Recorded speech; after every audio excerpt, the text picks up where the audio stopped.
rival Bernie Sanders a disappointing loss, even though he snatched the larger prize in California. The win capped a resounding and resurgent Super Tuesday across the South for the former vice president, who won at least 9 states, but none was bigger or more symbolic than Texas. Billionaire Mike Bloomberg has ended his bid for the Democratic presidential nomination and has endorsed Joe Biden. It was a stunning collapse for the former New York City mayor, who had pinned his 2020 hopes on the Super Tuesday states and drained more than $500 million from his own fortune into his ultimately unsuccessful campaign. Violence returns to Afghanistan just days after a peace agreement. The US says it's conducted its first airstrike against Taliban forces in Afghanistan after signing an ambitious peace deal with the militant group days before in the Middle Eastern state of Qatar. Military spokesman Sonny Leggett has tweeted it was the first US attack against the militants in 11 days, saying the action, described as defensive, aimed to counter a Taliban assault on Afghanistan government forces in southern Helmand province. I'm Charles de Ledesma. A teen is in critical condition after being hit by a Jeep Tuesday afternoon while crossing Sahara near Burnham. Las Vegas Metro Police say the teen was not in a marked crosswalk when he ran out in the road in the path of the Jeep. The driver of the Jeep remained on scene and did not show any signs of impairment. On the ice last night, the Golden Knights shut out the Devils 3-0. With a check on our weather, here's News 3's Kelly Curran. We're looking at beautiful weather today with sunny skies and mild temperatures. Highs today topping out in the low to mid 70s across the Las Vegas Valley. Keep listening for more updates throughout the day from News 3, your weather authority. Sunny and 61 in Las Vegas. I'm John Schaefer on the new 101.5 FM, 720 AM KDON, Las Vegas' only FM news talk station. With a look at the roads, here's John Michaels. From the Lerner and Rowe Traffic Studio. This report sponsored by Staples Stores. A crash on the 215 Southern Beltway westbound at Buffalo at the off-ramp. Also, an accident reported on I-15 northbound at Cheyenne Avenue. That's vehicle off to the right, slowing on the 215 Beltway westbound between Green Valley Parkway and Eastern. On the surface street, a crash reported Bonanza at Eastern with police and fire on scene. At Staples, there's a whole lot more in store, like a huge selection of ink and toner in stock and at low prices every day. Stock up and save at Staples. I'm John Michaels from the KDON Traffic Center. Get the rest you deserve with Helix Sleep. Helix makes personalized mattresses to fit your unique body type and sleep preferences and give you the best sleep of your life. Go to helixsleep.com and get up to $200 off mattress orders. I'm Jim Snyder. And I'm Marie Mortera. We want to thank you for making News 3 your #1 choice for news. Every weeknight at 11, you can count on us to have the big story of the day. Plus breaking news that matters to you. Jim Snyder and Marie Mortera. News 3 live at 11.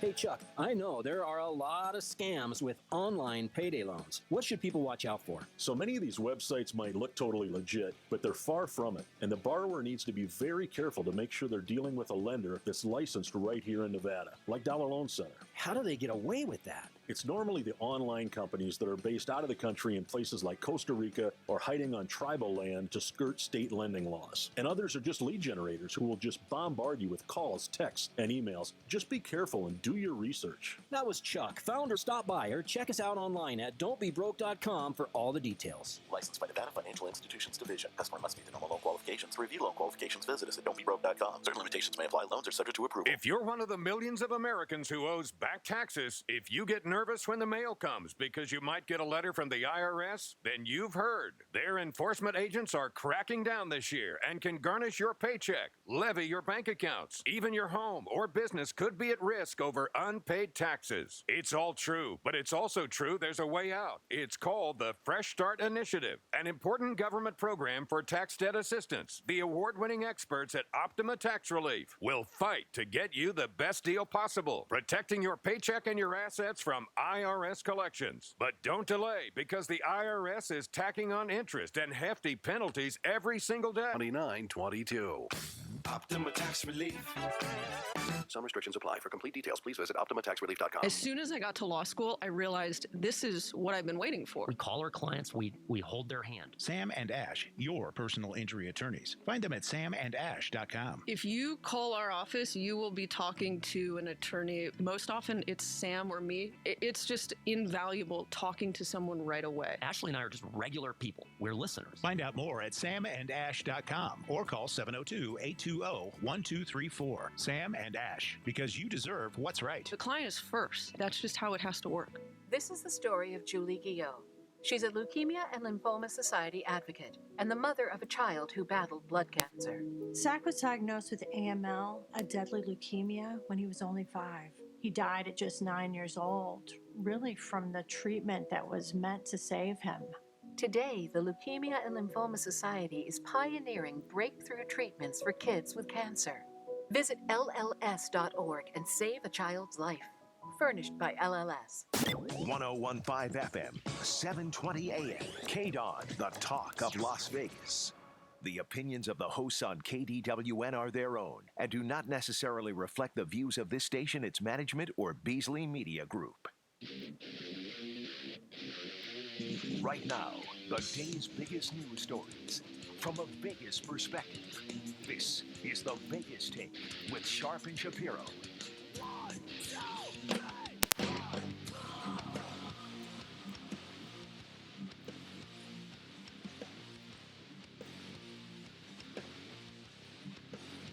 All right, what's up, Vegas? Happy Hump Day, baby. Oh, yeah, that sounds dirty coming out of my mouth, but happy Hump Day. It is Wednesday. It is the Vegas Take, Sharp and Shapiro. So glad you can join us. We made it through the middle of the week anyway. Well, so far anyway. A lot to get to, a lot to go over. Nobody in studio, as far as I know, has the coronavirus. We will get to that coming up at the bottom of the hour. These idiots, yes, that's right. If you are one of those people that are walking into a Costco, stocking up on water and those stupid masks, you are a moron. We will explain why, and we have a doctor who isn't going to call you a moron, but just going to back up the fact of why I'm calling you a moron, if that makes sense. We'll talk about that, the coronavirus fears, coming up at the bottom of the hour. Also, speaking of the coronavirus, Mike Pence giving new meaning for the term jerk circle. We'll explain exactly what that means coming up in hour number 2. Is he trying to pray away the coronavirus? We will get to that coming up in hour number 2. Remember this mass shooting that took place in Milwaukee at this beer company? Well, now we're learning that the employee that went into a rage and killed innocent people, there's a backstory to it, and the backstory is racially, I guess you could say, racially charged. New evidence coming forward. We'll explain, and it does not make this company look good. We'll get to that coming up in hour number 2. Hour number 3, we're going to play some audio for you. We're going to call this guy the most honest athlete on the planet. We'll explain what that means coming up in hour number 3. It's funny. UNLV basketball, of course, the Mountain West Conference men's tournament starts today. UNLV in action tomorrow. We will get to that. We will get to our hate mail. And a guy by the name of Carl Goldman. We caught up with him earlier in the week. He is an American who caught the coronavirus on a cruise ship with his wife. He is still in quarantine in Nebraska. We're going to play that interview for you with Carl Goldman coming up in hour number 3. We're going to get to Julia Manchester from the Hill, the breaking news. Mike Bloomberg is out. Did anybody think this would happen this early? We'll get to that. And, of course, yesterday was Super Tuesday, a great night for Joe Biden. We'll get to that coming up with Julia Manchester coming up here in just a few minutes. But, hey, we got to start with some fun stuff because I'm not much of a bingo guy, although I think I did scream out 069 yesterday at the end of the show, but I'm not much of a bingo guy. I'm not much of an 069 guy either, but that's another story for another show. But in all seriousness, our producer, Jason Stein, is here along with J.D. Sharp. We had bingo with the Sharps. For whatever reason, I've never met somebody in his early 30s that is obsessed with bingo, but J.D. Sharp is now turning into that person. I think the average age in the bingo hall at Red Rock last night was about 75 and a half, about the Joe Biden, Donald Trump age range, I would say. Mm-hmm. We had a good time. It was fun. It was, I don't know. I mean, there were a couple times where I needed one more number to win. Well, this has become a nightly thing for the Sharps. Maybe you just quickly tell the story of why you're playing bingo every night with your wife. Well, my wife started playing. We just moved to a new place. It's about we'll call it 3 blocks away, significantly closer than my old place was to Red Rock. My wife goes with her friends and plays a couple of $40 games of bingo, loses, comes back the third night, plays another $40 game of bingo, and she wins $5,000. And that is the worst possible thing that could have happened to my wife, to Mrs. Sharp. And since then, she's kind of dragged me along on multiple occasions, and we're basically playing it out right now. There's something called the cash ball, and the cash ball is when it's kind of like Battleship, when your number is the last number that's called and it completes your pattern, then you win the cash ball. The cash ball is $45,000 right now, and my wife is somewhat convinced that we're going to win this cash ball. So I'm just kind of going along with her for the time being and playing these sessions. But I can tell you that it has not been a profitable venture for Mr. Sharp. Yeah, I was going to say, you mentioned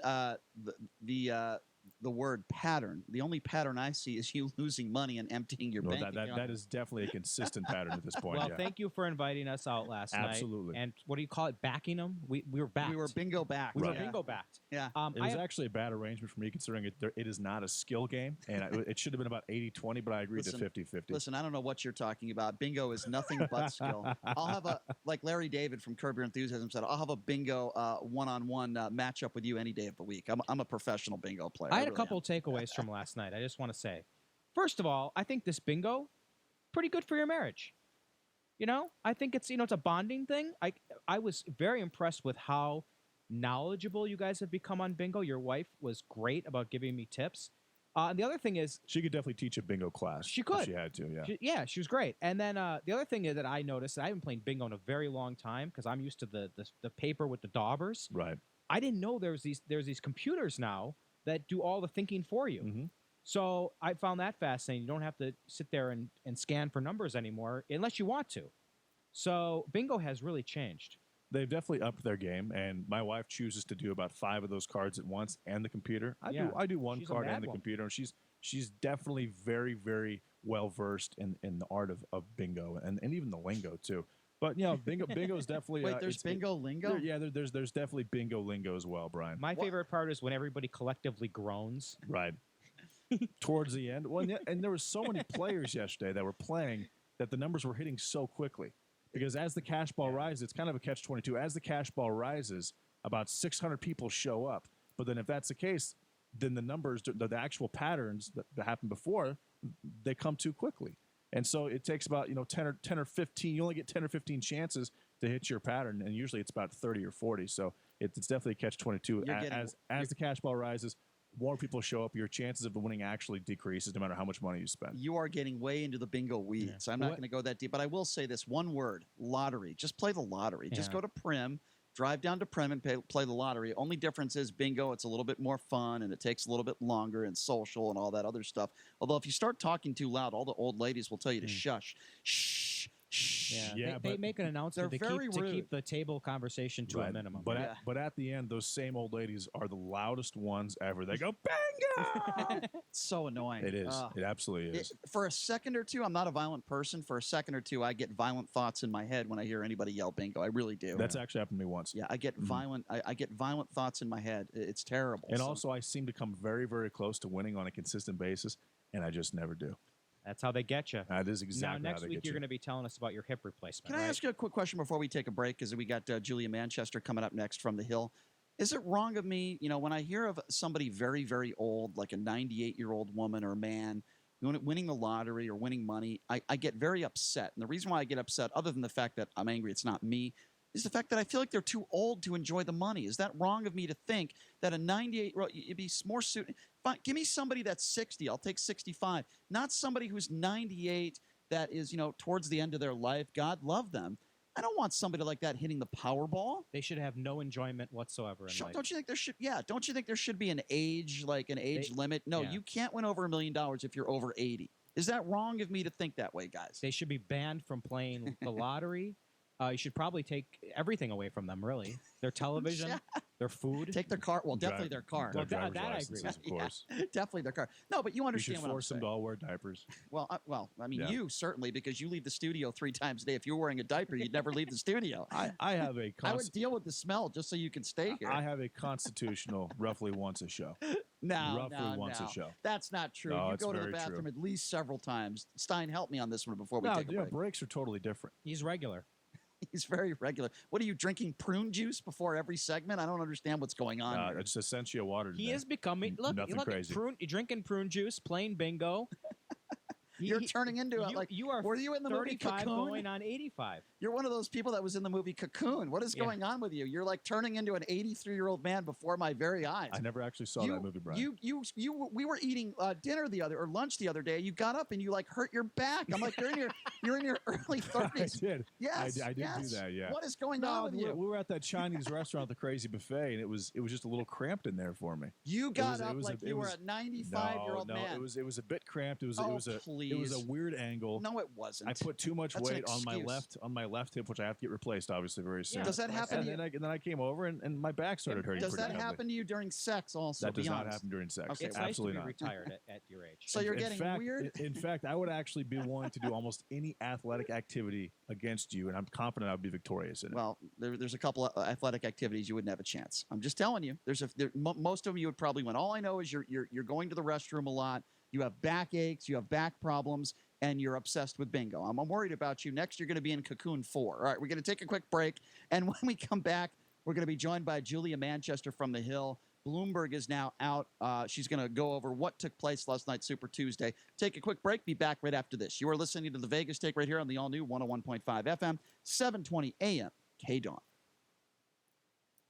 Attention all authors. Page Publishing is looking for authors. Have you written a book and want to get it published? Page Publishing will get your book into bookstores and for sale online at Amazon, Apple iTunes, and other outlets. They handle all aspects of the publishing process for you. Printing, cover art, publicity, copyright, and editing. Call 800-501-3689 now for your free author submission kit. That's 800-501-3689 for your free author submission kit. Again, 800-501-3689. We call him Willy Wonka. He's a chocolate lab. His belly itched, and he would actually lay in the grass and scoot across it to scratch. DINOVITE.com.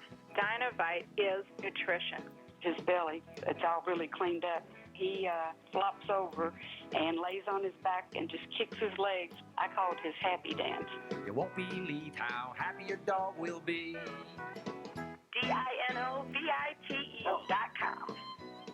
President Trump has been exonerated, and now there's something every real American ought to have. Limited edition Trump 2020 American Eagle Silver Dollars. Celebrate Trump's historic victory with limited edition American Silver Eagles, specially priced from govmint.com. Just call 1-800-895-7664. Hold the weight of democracy in your hand with new, perfect, uncirculated condition Silver Eagle coins. These historic coins, signed into law by Reagan, have been America's money since 1986. To secure your new limited edition Trump 2020 American Eagle Silver Dollar coins, call 1-800-895-7664. Call now and we'll give you a free Trump 2020 Patriots Pack, including a Declaration of Independence commemorative and 5 Lincoln cents when you order. Call now to secure your silver dollar coins. Plus, get your free Trump 2020 Patriots Pack, valued at over $10, free with every order. 1-800-895-7664. That's 1-800-895-7664. When a counselor asked how much my husband drinks, I said, not that much. I don't know why I said that. He always drank too much. But I guess I'm so used to keeping it a secret that I didn't tell the truth to myself or anyone else. My husband has drinks with friends after work. He has a couple of drinks at home with dinner and a few more while we watch TV. Pretty soon he's shouting at me and blaming me for all of his problems. I just can't take it anymore. A counselor recommended Al-Anon family groups. She said Al-Anon members have had experiences just like mine, and they would explain how Al-Anon is helping them. I didn't want to go to Al-Anon, but I'm sure glad I did. Is someone's drinking breaking your heart? You might be surprised at what you can learn at an Al-Anon family group from people just like you. Call 1-888-4-AL-ANON or go to alanon.org. Mark Levin, weekdays 3 p.m. to 6 p.m. Now back to the Vegas Take on 101.5 FM, 720 AM, KDAWN. It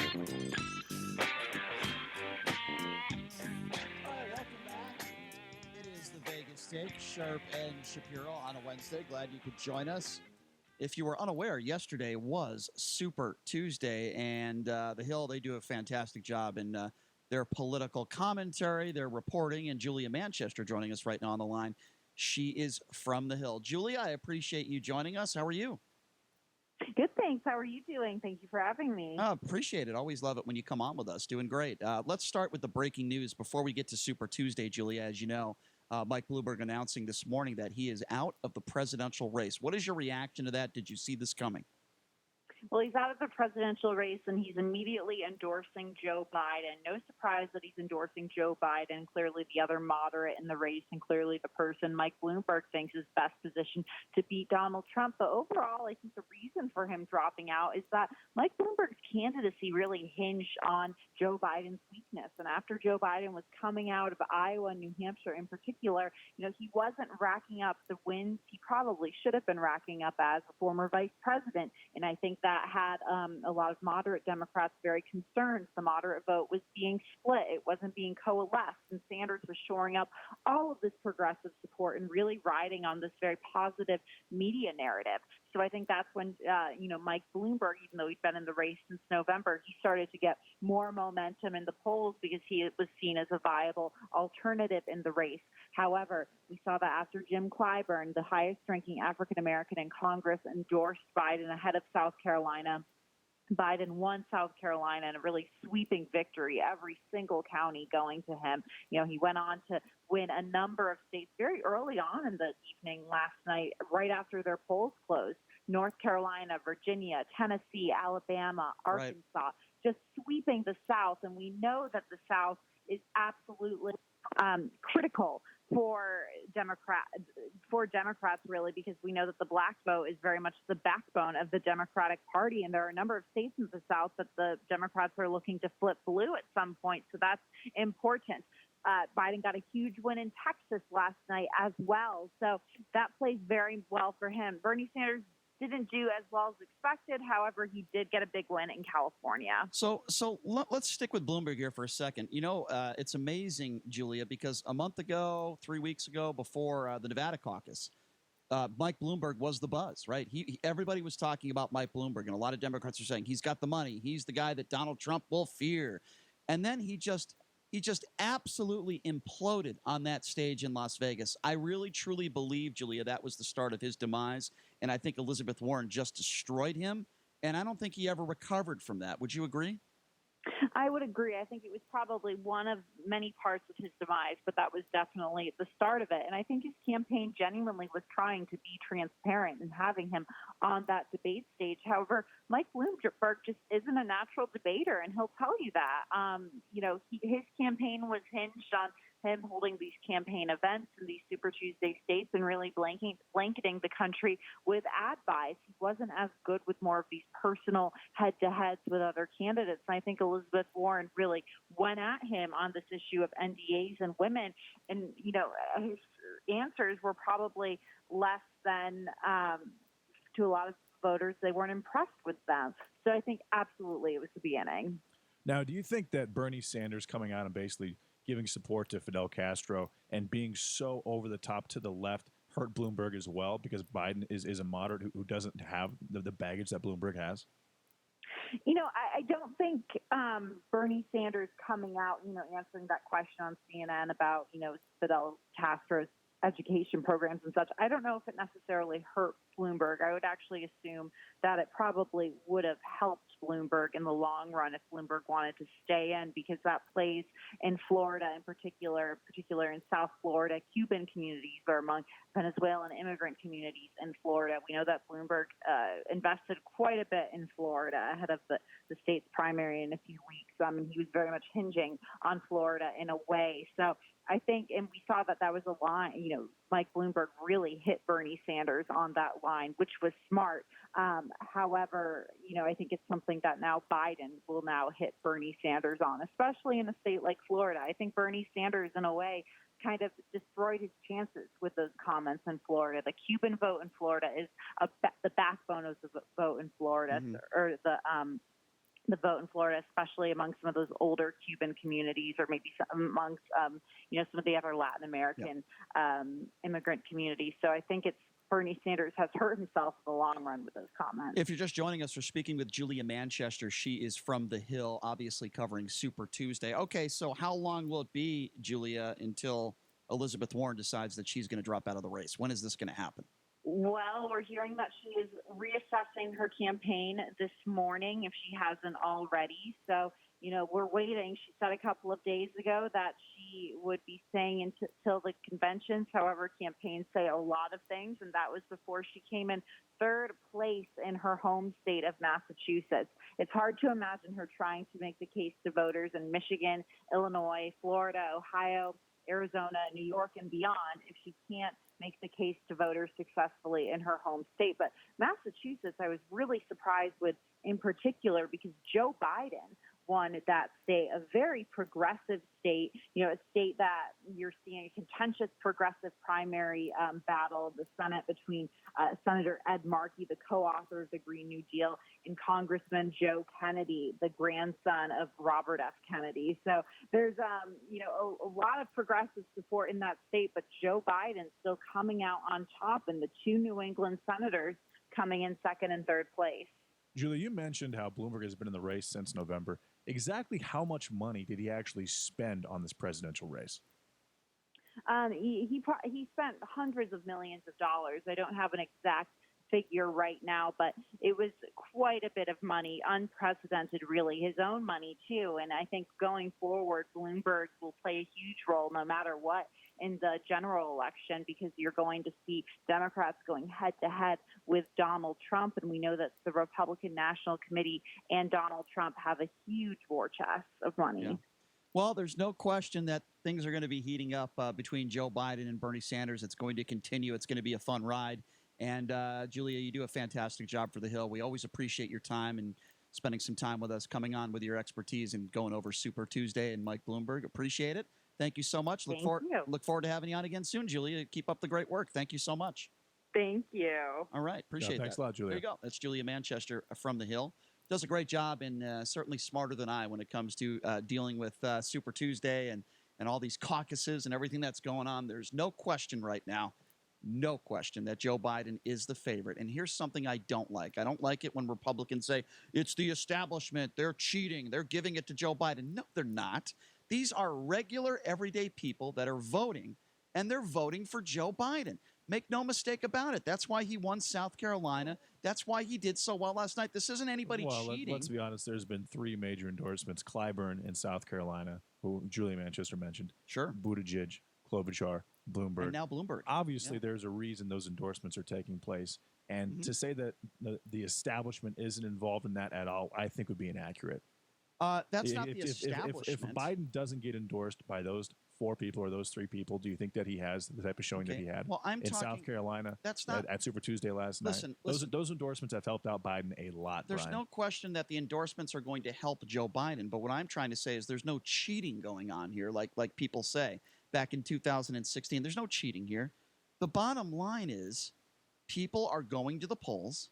People are voting for Joe Biden. Those people that were on the Pete Buttigieg train or Amy Klobuchar and now Mike Bloomberg, they are now going to vote for Joe Biden. The majority of them are, and they're not going to be voting for Bernie Sanders. And you're right. Yeah, that's a huge help to Joe Biden. But I guess when I use the term establishment, back in 2016, everyone thought that, Bernie Sanders was cheated out and everybody wanted Hillary. And listen, that's not happening right now. Bernie Sanders, in a sense, is doing that to himself. And that's a longer segment to talk about. But, there are some things that Bernie Sanders says. Yes, I think the things he said about Fidel Castro didn't help him. Yes, I also believe that he has some extreme views. And he'll say, well, it's not extreme.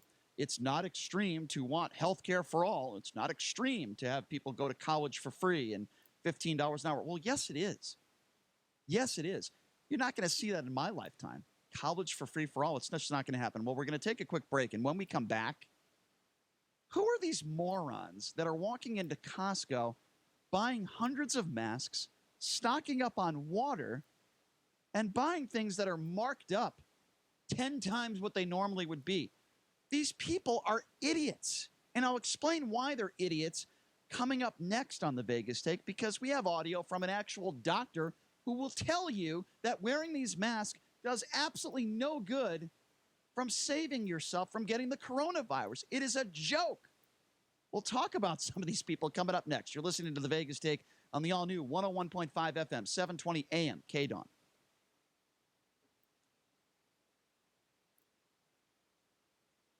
Democrats continue to consolidate support behind Joe Biden after a poor Super Tuesday showing Michael Bloomberg is bailing out and throwing his support behind Biden. Correspondent Christina Alessi reports Bloomberg's support may be critical to Biden. Now that he's endorsed Joe Biden, this is a game changer for Joe Biden. Just a few days ago, I was speaking to a Bloomberg advisor about how weak Joe Biden's ground game was in other important states. Now, all of that infrastructure, all of those teams, all of that force could go behind Joe Biden, really changing the dynamic and giving Bernie Sanders a run for his money. Correspondent MJ Lee on what the Warren campaign is saying. Elizabeth Warren is going to take time right now to think through the right way to continue this fight. Warren did not finish in the top 2 in any of the 14 states that voted on Super Tuesday. I'm Mike Moss. This is John. I was 9 when I lost my leg to bone cancer. I had a 50% chance to live. After chemotherapy treatments at my children's hospital and the amputation, I had beaten the odds. But would I ever be as active as I once was? Fast forward 20 years, I've competed in the Paralympics and now play on the U.S. amputee soccer team. Help kids live their dreams just like me. Put your money where the miracles are. Give to your Children's Miracle Network Hospital. If your retirement plan is on set it and forget it, it's time to take control. Tune in for Financial Safari with America's Wealth Coach and best-selling author, Coach Pete D'Arruda. For more than 25 years, Coach Pete has been helping people just like you plan for retirement. Join Coach Pete every week as he discusses topics like why your retirement plan should also be an income plan and how to make sure you're getting the most out of your 401k. Financial Safari with Coach Pete, Saturday morning at 10 a.m. and Sunday afternoon at 2 on 101.5 FM, 720 a.m. KDAWN. We're aware of it. We laugh about it. We know that there is a lot of shtick in our industry. Sam and Ash, your personal injury attorneys. Find them at samandash.com. When your lawyer is too focused on their own image and their own persona, they're not worried about your case. We don't pretend to be anything other than who we are. We're great lawyers. This is what it's about. Find out more at samandash.com or call 702-820-1234. Sam and Ash, because you deserve what's right. We want you to be proud of us. At the end of the day, you want to go, hey, those are my lawyers. This is John Greenhut. And if your teeth are stained from coffee, tea, or smoking, Power Swabs is the answer. In 5 minutes, you'll see 2 shades whiter teeth, and in 7 days, 6 shades. Even better, there's no messy strips or trays that you'll have to leave in your mouth for an hour. Just swab your teeth for 5 minutes, and you're done. To try Power Swabs, call 1-800-679-0969. Your bright white smile will have your friends talking about how great you look. Try it risk-free. 1-800-679-0969. That's 1-800-679-0969. Mark Levin, weekdays 3 p.m. to 6 p.m. Now back to the Vegas Take on 101.5 FM, 720 a.m. KDAWN.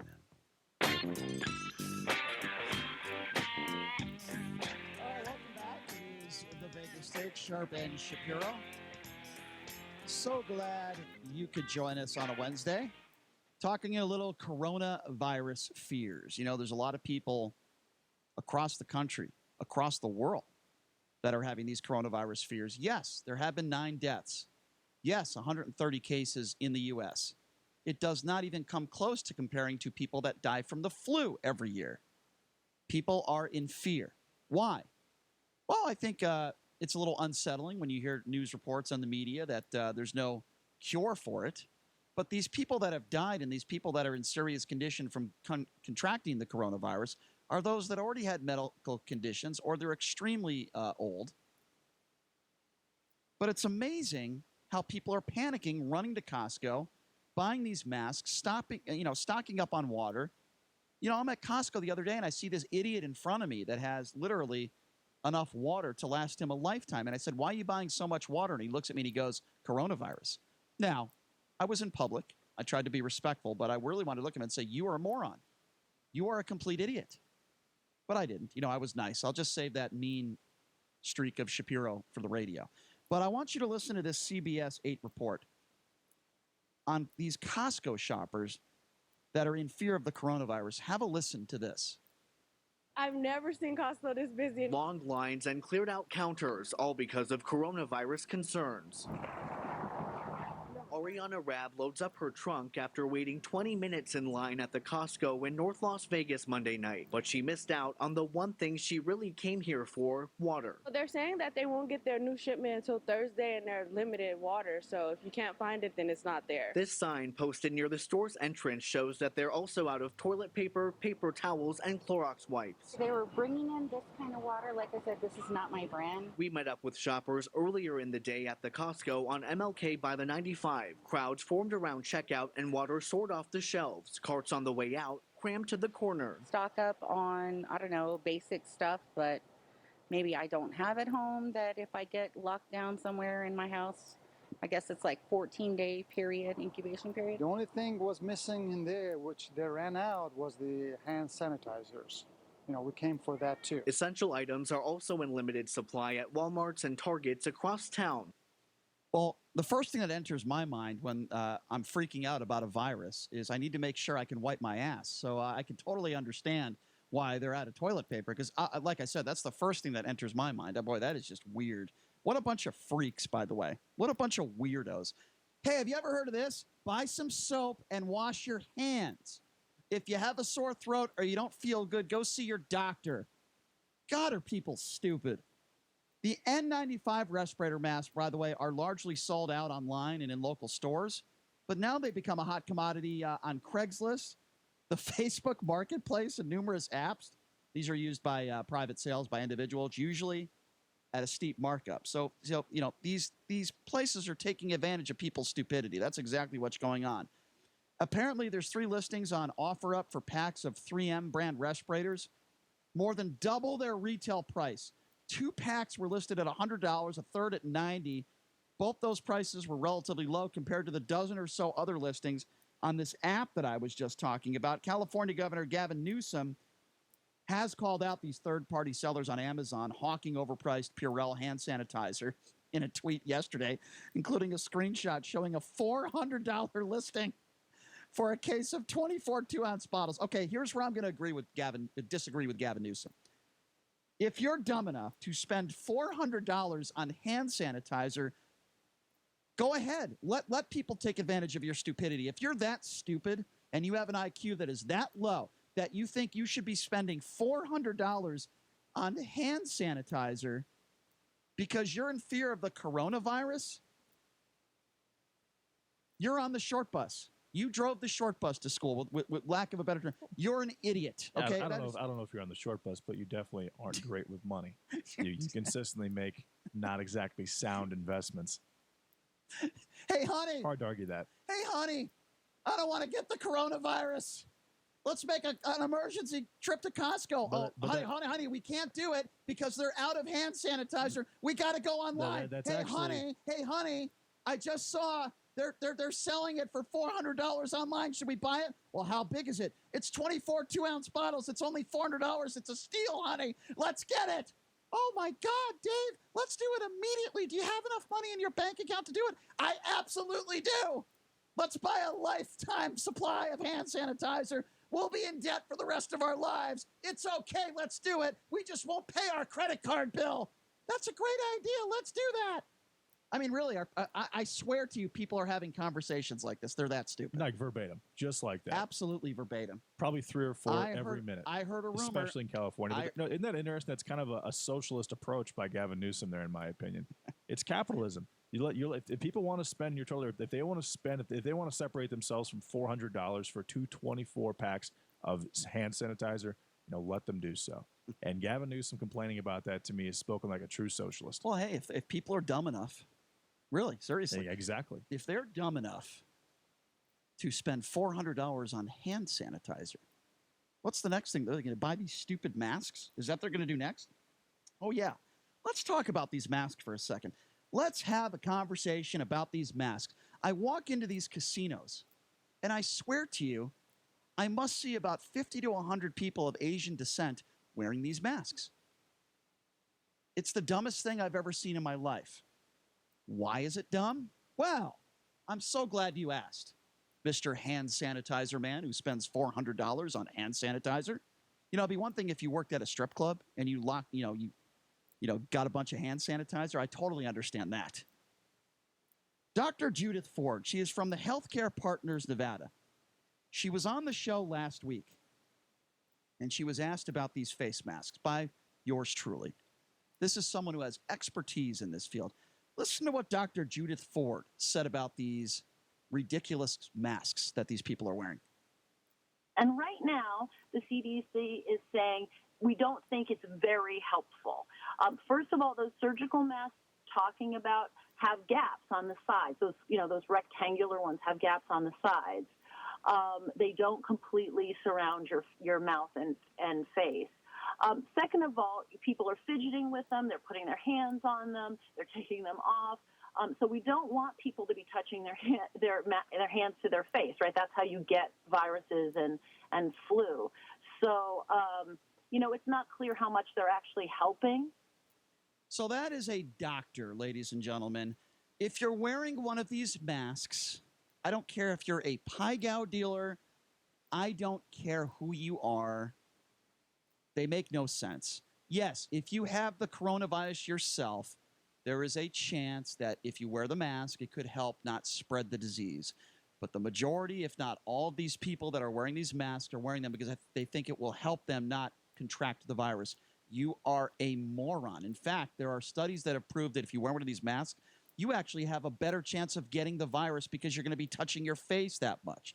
It's just so weird. I walk into one of these casinos. All I want to do is play a couple hands of pie gow. I feel like I'm going into surgery. I feel like somebody is going to give me some anesthesia at the table. It's just the weirdest thing I've ever seen. We're taking your phone calls, 702-257. Well, what about eating? Okay, let me just give out the number, 702-257-5396. Again, that number to call if you want to be a part of this conversation. We're talking about these masks that people are wearing, people going to Costco, even here in Las Vegas, stocking up on all this stuff, overloading on water, toilet paper, and masks. What do you think about that? Do you have a story yourself? Have you seen some of these people? Are you one of those people? We want to hear from you. 702-257-5396. Yeah, what about eating, Brian? How does that work? What about it? You have to eat. You take your mask off, you eat, you wash your hands again, then you put your mask back on. That's a good question. How does that work? So I have no idea. Do you cut a little slit in there? I mean, how does that work? So do you have to take off the mask or put it over your face to have every bite and then put the mask back on? Where do you put the mask when you're eating? I don't know. You set it next to you, but then isn't the place where you're sitting it next to you probably dirty as well? I'll tell you especially what. if you're at a place like a casino. I'll tell you what. For example, or a bingo hall. Let's stalk the customers at Ping Pang Pong and let's try to find out what they're doing. I don't know. 702-257-5396. Let's start off with Michelle. Michelle, you are first up on the Vegas Take. What's going on? Hey, what's up, Michelle? Hi, Brian. Hi, JD. I hope you can hear me okay. You're loud and clear. I can. I like your show, and I like that it starts at 9 o'clock. That's when I'm home. Good. And I can hear everything from my kitchen, from my living room, from my bedroom. Brian, yes, I like your voice very much. Do you listen to my voice in your bedroom? That's really all I want to know. Yes, I do. And I want to compliment you on your radio voice. Thank you. You have a very good one. But anyway, I did spend a couple of $100. No way. I don't think I'm stupid. I think I was very smart to get ahead of the crowds. I bought dry food goods, canned goods. Okay. I already had enough water because I invested in glass bottles a couple of years ago. So Michelle, you have the right to do that. I say this with all due respect, and it's why?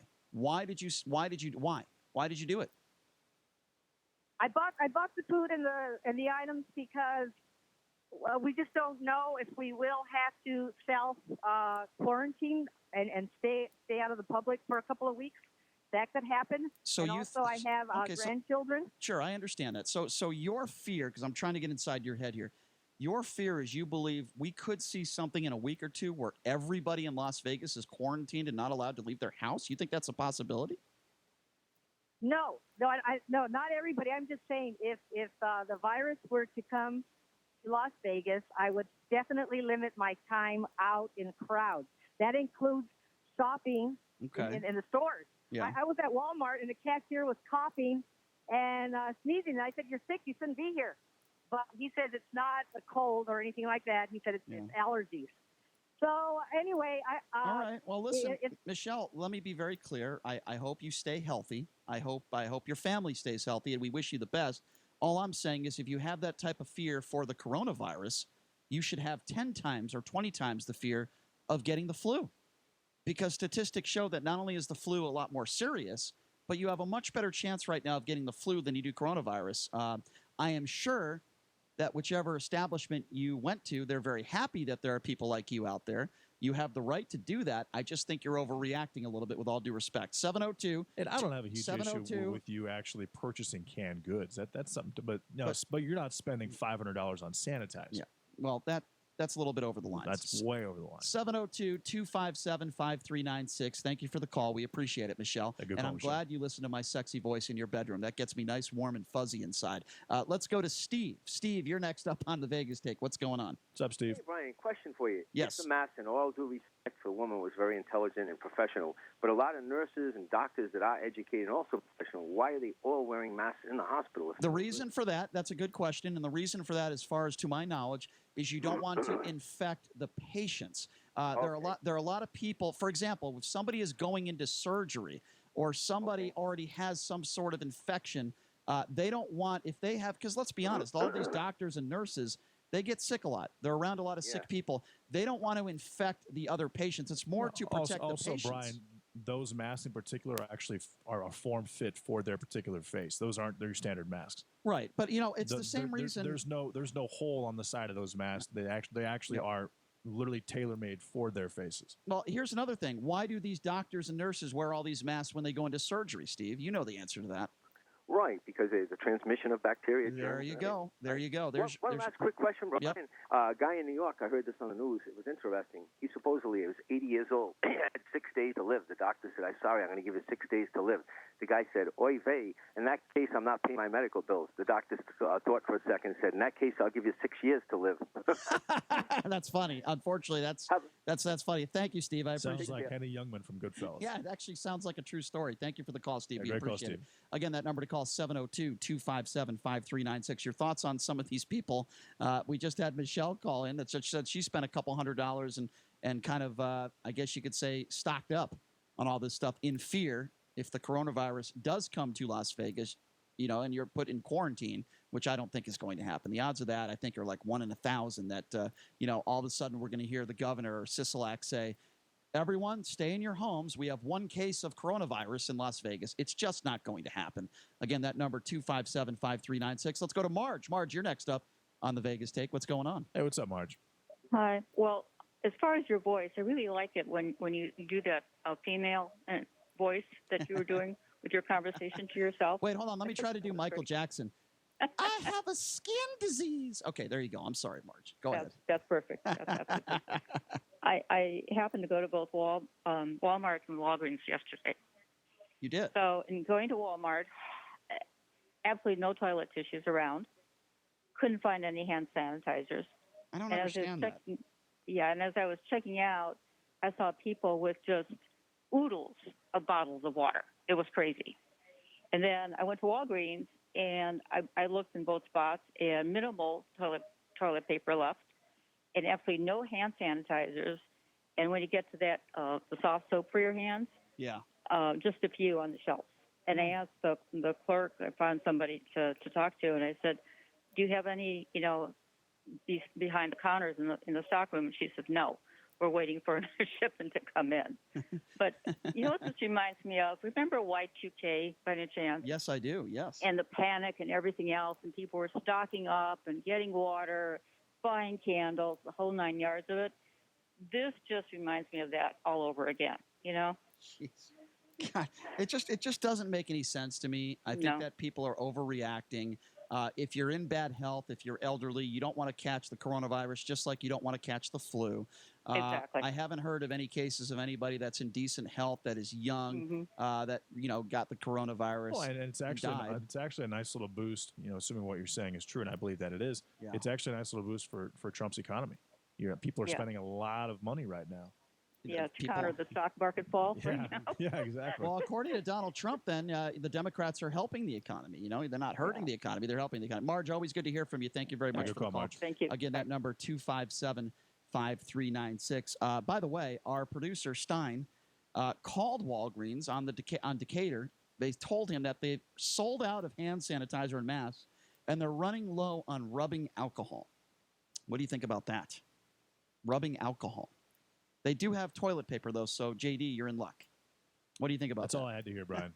I don't really understand the rubbing alcohol element of it. Do you? No, I was going to. Why rubbing alcohol? I'm really not sure. Does that help when you have an infection or something? There must be something to it, yeah. Hydrogen peroxide, I feel like would make more sense rubbing alcohol. I don't know. Hey, why don't we just all walk around society and like robots? And why don't we just all walk around like with the mask and the whole getup? Why don't we just do that now? I mean, are these people crazy? Only if we can microchip ourselves as well. Are these people nuts? Toilet paper. Explain to me something. I mean this with all seriousness because I don't get it. You're obviously in fear. You're in fear. You don't want to get the coronavirus. You're in fear. You might be stuck in quarantine, even though there's no evidence to support that that's going to happen. Hasn't happened in any city. Yes, there are some people that have contracted the coronavirus there in quarantine. That's different than putting a whole city in that situation. Would the first thing come to your mind would be getting wipes and toilet paper? I don't understand that. JD, can you help me with that? I don't understand. Well, you have to eat, right, in order to go to the bathroom, I would assume. You have to drink water in order to go to the bathroom. You're not going to need toilet paper to wipe yourself after you go number one. I would be more concerned with food before I get the toilet paper. I just use my boxers. I feel like I would have to have food in my system to actually defecate, to have to use the toilet paper to wipe myself after the fact. Yeah. So that's probably what I would go for first before just buying toilet paper outright. Well, I just use my Laura. Especially an exceptional amount of toilet paper. When I run out, I just use my Laura Ingraham shirt. That's what I use. Oh, yeah, of course you do. Yeah. The hand sanitizer makes a little bit of sense because at least it does protect you to some degree. But toilet paper, it's part of a process. All right, be honest. In order to get yourself in that process, you have to eat X amount of food. Be honest. If you ran out of toilet paper right now, what would you use in your house to wipe? Sorry, I didn't mean to put you on the spot. That's actually a really awful question. No, it's not. Yeah, no, it's a ridiculous question. I would probably use... It's not ridiculous at all. I would probably use an old... Either an old shirt or an old blanket, something along those lines. Have you ever been in a situation in a restroom where there was no toilet paper and you had an emergency? What did you do? Like, I'm actually in a Tom Hanks Castaway situation, just by total accident while I'm in the bathroom. Yeah, whatever. Yeah. It's not a ridiculous question. It's a fair question. I think I actually left the bathroom and I went to a different bathroom because I was in a casino. I believe that's what happened under the circumstances. I would have loved to have seen you walk. Yeah. That would have been great. Yeah. Well, like I said, I'll be honest with you. I don't have a Laura Ingraham shirt, by the way. I don't. But I might have a Fox News shirt somewhere. I would probably use that. 702-257-5396 is the number to call. Let's go to Bill. Bill, you are next up on the Vegas Take. What's going on? What's up, Bill? Not much. Have you seen the people that have the designer ones that go across your face? I have not. What do those look like? They are actually worn by Asians as well, and they have like flower print, and guys have like their kukumani, Jewy with thing, whatever they call it, and their signatures on it. Sometimes it's actually their name in Chinese or Japanese. That's ridiculous. It's quite comical, and I just really give you a good laugh because it is kind of interesting when they just wear them, and it's now like more of a fashion statement than anything else. Well, I'll be honest with you. When I look at it, I say to myself, oh, my God, this woman or man must be sick. I want to get away from them. So I guess it's a good repellent. It works better than my MAGA hat. I'm sorry. That was a horrible joke. I apologize. Bill, no, but it's still funny. Bill, good to hear from you, my friend. I appreciate the phone call. Thank you very much. Right. Good call, Bill. 702-257-5396. Let's go to David. David, you are next up on the Vegas Take. What's going on? Hey, what's Good up, morning. David? I don't understand the panic over the water either. Has there been a single news report that says the coronavirus is going to stop water from coming out of your faucet? No, and by the way, I have a tweet. That's a very good point you made, David. Somebody just said on Twitter, Patrick McCoy said, last time I checked, my water works just fine. Yeah, I don't get it. I think, is the water have the coronavirus too? I don't get it, David. I don't understand people. I really don't. I think they think that maybe contamination can take place through water.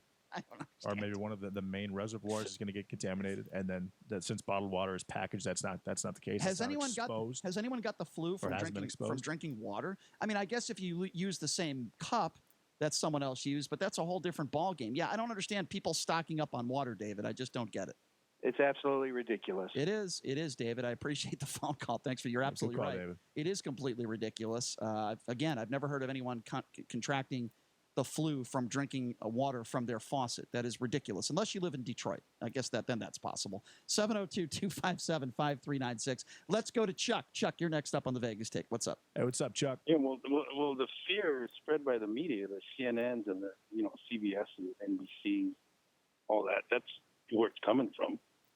Well, let me ask you this then, Chuck, and maybe you're not wrong, but are people that dumb that they just watch TV? Well, they watch. Well, yeah, they are. Absolutely, Brian. And they do it over and over again at the airports and everything. Well, I don't think. Correct me if I'm wrong, Chuck. Maybe I haven't seen this type of coverage. I haven't seen anybody on television say you're going to have to be in quarantine. You better go to Costco now and stock up on toilet paper and water. I mean, I haven't heard anybody to those extremes, right, that have said something like that. Have you? I don't say those exact words, but quarantine. You're going to be, for a while. You don't know if it's going to be. You're on a trip to the Philippines, you can't come home. That happened to a lot of our workers. Yeah. Well, I mean, listen, I say this all the time. I can only speak for myself. Not that I'm Mr. Albert Einstein, but I watch Fox News and CNN for a reason. And I'm talking about politics strictly here. I listen to both sides, and then I try to make my own decision. Why is it so difficult for people to watch a network and they can't make their own decisions for themselves and they can't Google some stuff and do their own research? I don't understand it. Don't people have the internet? I don't get it, Chuck. Well, it's propaganda, the indoctrination. They don't do the news. I guess so. I'll tell you the people, Chuck, and I appreciate the call, my friend. Thank you. Good call, Chuck. Thank you, Chuck. I guess it's, the people that are benefiting from this are the people that own these types of stores, that sell the toilet paper, that sell hand sanitizer. I don't use hand sanitizer that much, by the way. I just wash my hands. Now, if I'm in a restaurant or something, particularly if I'm in a casino, I'm handling poker chips, which are some of the dirtiest things you can handle. Maybe I can think of a few more things that maybe are a little more dirty, JD. We'll leave that for another show. But no, casino chips are very dirty, and then I'm going to walk into a restaurant. I would say that video poker machines are actually dirtier than poker chips. They're very dirty. They're very dirty. Absolutely disgusting. But the point I'm trying to make is that's the one time where if I see some hand sanitizer, like at the front of the restaurant, I'll use some of that hand sanitizer. But anyway. All right, so when we come back, Mike Pence praying away the coronavirus? Yeah. It appears as though that's what he was trying to do yesterday. We'll explain what that means. It's what I like to call the Mike Pence jerk circle. I'll explain what that is coming up here in just a few minutes. That's right. That's right, folks. The vice presidential jerk circle. We're going to be talking about it. We have the photo to prove it. And it's just amazing to me that this is the guy that is in charge of this coronavirus. He is leading the team, so to speak, the prayer guy, the prayer in chief, the vice presidential prayer in chief, what I like to call him. Mike Pence and his jerk circle. We'll explain to you exactly what I mean by that coming up next on the Vegas Take. We'll also take your phone calls at 702-257-5396. The Pence jerk circle coming up next. You are listening to the Vegas Take.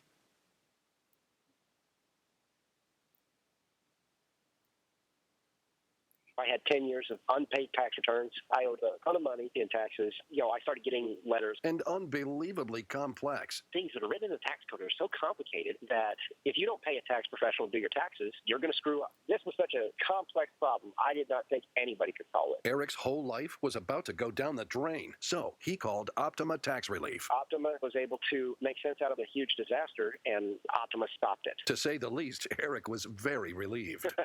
They got me out of hot water, that's for sure. Optima saved me a boatload of money and got me out of a horribly complex situation. It's a huge relief and a huge weight lifted off my shoulders. Got a nasty, confusing tax problem? Do what Eric did and call Optima right now for a free consultation. Call 800-375-2922. 800-375-2922. 800-375-2922. Optima Tax Relief. Testimonial from an actual client. Some restrictions apply. For complete details, please visit OptimaTaxRelief.com. It's your friend Sean Hannity here. Investing in real estate around this great country is something that I take very seriously. Now, I have seen firsthand the importance of working with and trusting the advice of an agent that actually live in the market and have proven track records of making sellers money in that city. So contact the agent I personally trust, Rick and Terry Brinkus of Keller Williams Realty, the marketplace. And Rick and Terry have averaged over 250 sales per year. Now get this, for 25 straight years. Now they understand the headache and the stress that comes with selling a home, and they know how to eliminate the drama. In fact, they can help set a price and a deadline you agree to. Now if that deadline passes, they will buy your home. Real estate mogul and Shark Tank star Barbara Corcoran only recommends Rick and Terry Brinkus in Las Vegas. And if I needed to sell a home in Southern Nevada, well, no question, I'd call the Brinkus team. Call the Brinkus team today at 702-456-5959, online at thebrinkesteam.com. License number BS 16186. Your home for Sean Hannity. KDWN Las Vegas, KKLZ HD2 Las Vegas, a Beasley Media Group station. Joe Biden has picked up another important endorsement after a strong Super Tuesday showing. Correspondent Christina Alessi reports Michael Bloomberg says he is dropping out and backing Biden for president. I was talking to Bloomberg advisors as recently as just 24 hours ago who were telling me Biden does not have a strong ground game in important states, and that's where they can help him. Correspondent Jessica Dean is with the Biden campaign. The campaign has been hoping to see, they want to see people rallying behind Joe Biden making a strong statement as we go into these states, both next week and then beyond into March 17th, that he is the person to represent the Democratic Party. Correspondent Ryan Nobles reports the Bernie Sanders campaign says it is not asking Elizabeth Warren to drop out. Campaign manager Faz Shakir told me that they simply are not going to pressure Elizabeth Warren to get out because she's run a hard campaign. She's raised a lot of money. She's earned a lot of votes, and she should have the time and space to do that on their own. I'm Mike Moss. President Trump is weighing in on the Bloomberg campaign pullout. He made a fool out of himself, to be honest with you, and he's not too happy about that. I think the first thing he should do is fire his political consultants, because I know him. I could have told him very easily, you can't win. State governments are working to contain coronavirus cases in the U.S., but medical correspondent Elizabeth Cohen reports Americans are frustrated with the lack of available testing for the virus. Americans are used to, by and large, being able to show up at your doctor's office, and if the doctor thinks you have the flu, they test you for the flu. They think you have strep, they test you for strep. That is not the case here. There's steps, there's going to be waits. This is going to take a beat or several beats until we get this right. Italy is closing all its schools and universities through March 15th to stem the spread of the virus, which has now killed 79 people in that country. On Wall Street, stocks are up today. The Dow up 715. I'm Mike Moss. It's time to check the roads. From the Lerner and Rowe Traffic Studio. This report sponsored by Upwork, when you need in-demand talent on demand. We have a road closure, Lamb Boulevard, southbound still closed at I-15 for police activity. Take an alternate like Range Road or Las Vegas Boulevard, Losey or 5th Street to get around. Also, an accident injury sustained reported Bonneville at Main Street. Police and fire were the scene. Another injury crash reported at Buffalo at Cheyenne Avenue. Watch for slowing. Upwork has the world's largest network of independent professionals like designers, developers, data scientists, you name it. When you need in-demand talent on demand, Upwork is how. John Michaels from the KDON Traffic Center. Get the rest you deserve with Helix Sleep. Helix makes personalized mattresses to fit your unique body type and sleep preferences and give you the best sleep of your life. Go to helixsleep.com and get up to $200 off mattress orders.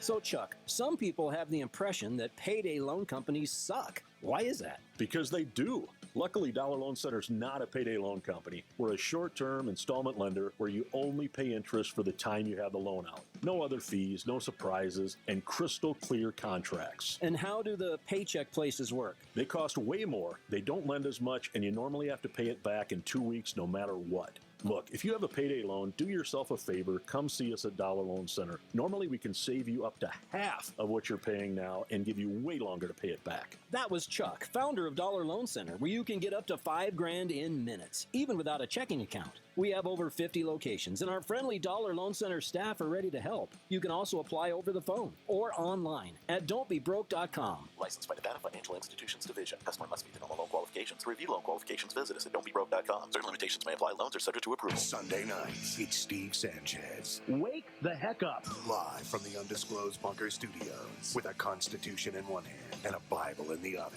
Sundays from 7 to 10 p.m. on News Talk 720 KDWN. This is Harry Jacobs from Credit Restoration of Nevada, inviting you to join me for The Credit Show, Saturday mornings between 9 and 10, here on the new 101.5 FM and 720 AM, KDON. I'm Jim Snyder. And I'm Marie Mortera. We want to thank you for making News 3 your #1 choice for news. Every weeknight at 11, you can count on us to have the big story of the day. Plus breaking news that matters to you. Jim Snyder and Marie Mortera. News 3 live at 11.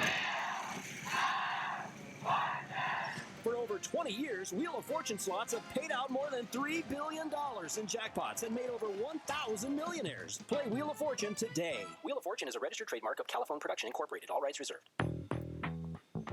Mark Levin, weekdays 3 p.m. to 6 p.m.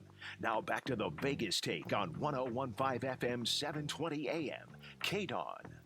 The opinions of the hosts on KDWN are their own and do not necessarily reflect the views of this station, its management, or Beasley Media Group. Right now, the day's biggest news stories from a Vegas perspective. This is the Vegas Take with Sharp and Shapiro.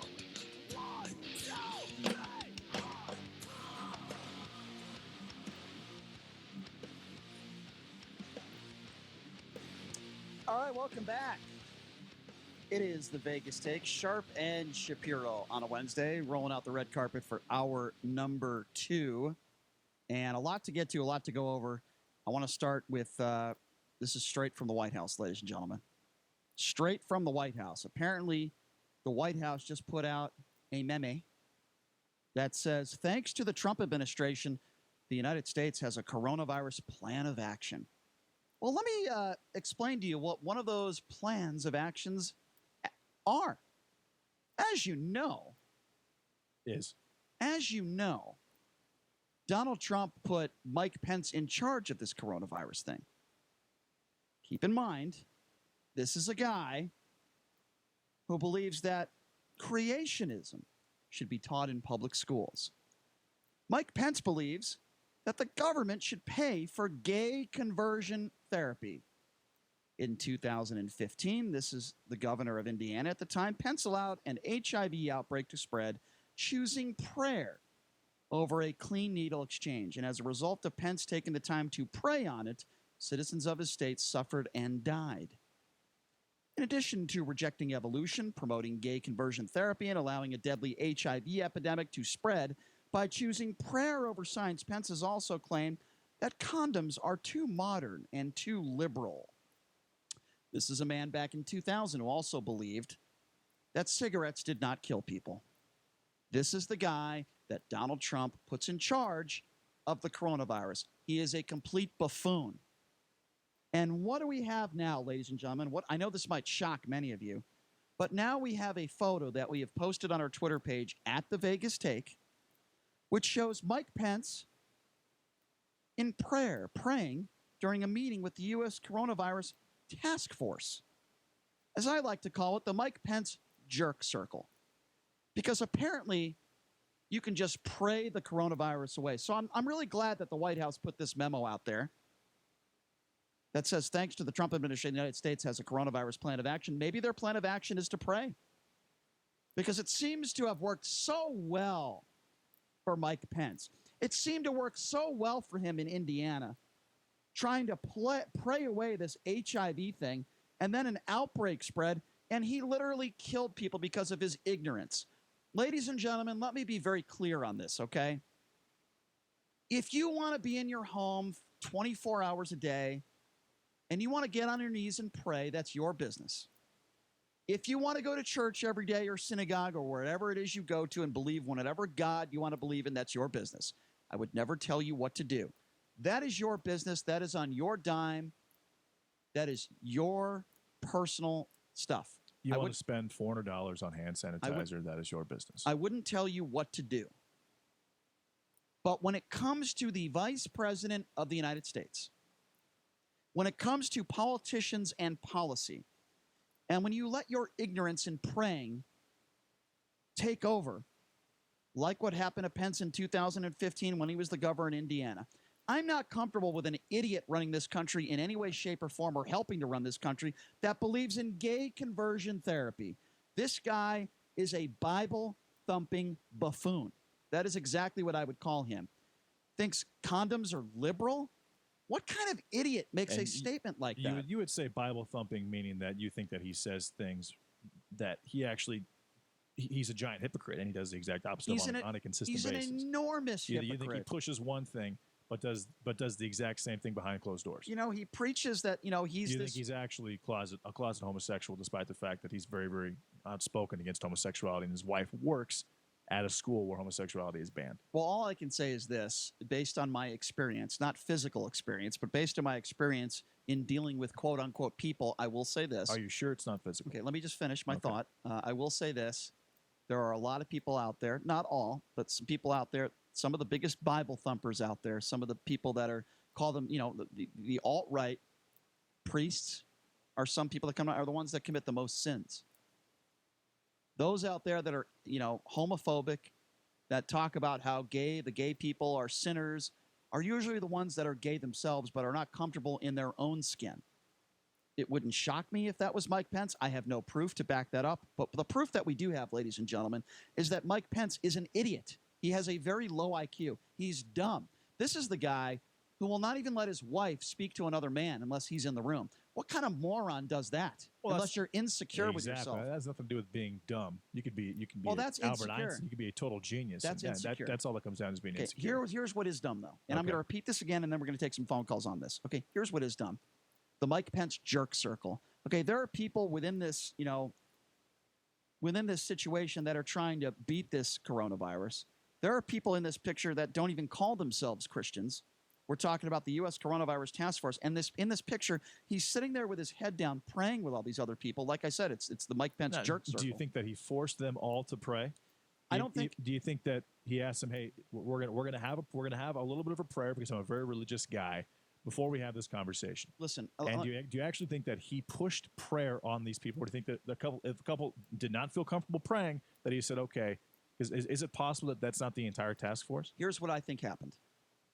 You're in a situation where you're in a room with your boss, maybe a few of your bosses. And you feel pressure. Yes. And your bosses say, okay, we're going to pray, ladies and gentlemen. It's one of those situations like maybe you're dating somebody and you're at the parents' dinner table and you're not into their religion, but they say, okay, we're going to have a moment of prayer. I've had situations like that. I'm not a very religious person, but I did it just to be respectful. So I think there are some people, not all, but probably some people in that room that are just being respectful. The bottom line is this guy has a history. Did that moment just destroy you internally for an extended period of time? I felt uncomfortable. It made me feel uncomfortable. The fact that you had to pray. It made me feel uncomfortable. And they didn't force you to pray. They said, we're going to pray, and you felt some intrinsic pressure. Because of the repercussions of it. But you weren't outwardly asked or demanded to be a part of the prayer session. I think it's a little, you mentioned the word ignorant. I think it's a little ignorant to assume that just because they have a prayer session before whatever amount of business they were going to get to, you're going to assume, predicated on his past, that Mike Pence and his task force are going to take a holistic approach to stopping the coronavirus, which is basically what you're saying right now.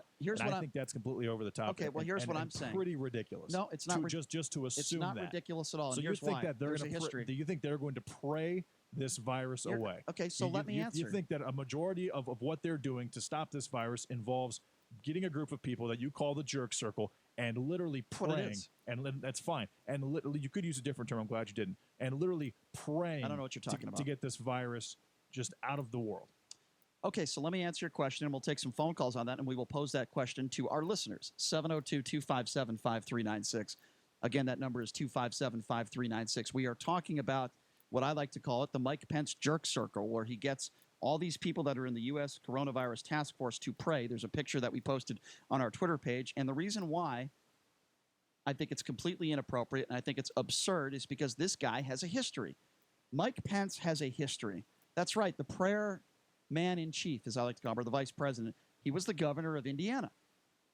He allowed an HIV outbreak to spread, choosing prayer over a clean needle exchange. This is the guy that was the policymaker then, and he is the vice president of the United States now. So, yes, I think there is a possibility that Mike Pence might be choosing prayer over doing the right thing. I don't trust this guy. By the way, I don't trust anybody that thinks that the government should pay for gay conversion therapy. I don't trust anybody. And I understand the background behind it, but that's totally irrelevant No, it's to not. assume that he has taken a No, it's not. legitimate, holistic approach to stopping this virus. Okay, first of all, I didn't say... And as far as the Trump administration being responsible for this, is it not the Trump administration? Is the Trump administration not the administration that is responsible, that has put together this plan to stop the coronavirus? I mean, is that not fact? Is that not the case? I'm fairly certain that it is. Okay, well, I'll pose this question to our listeners. We talk about the separation of church and state all the time.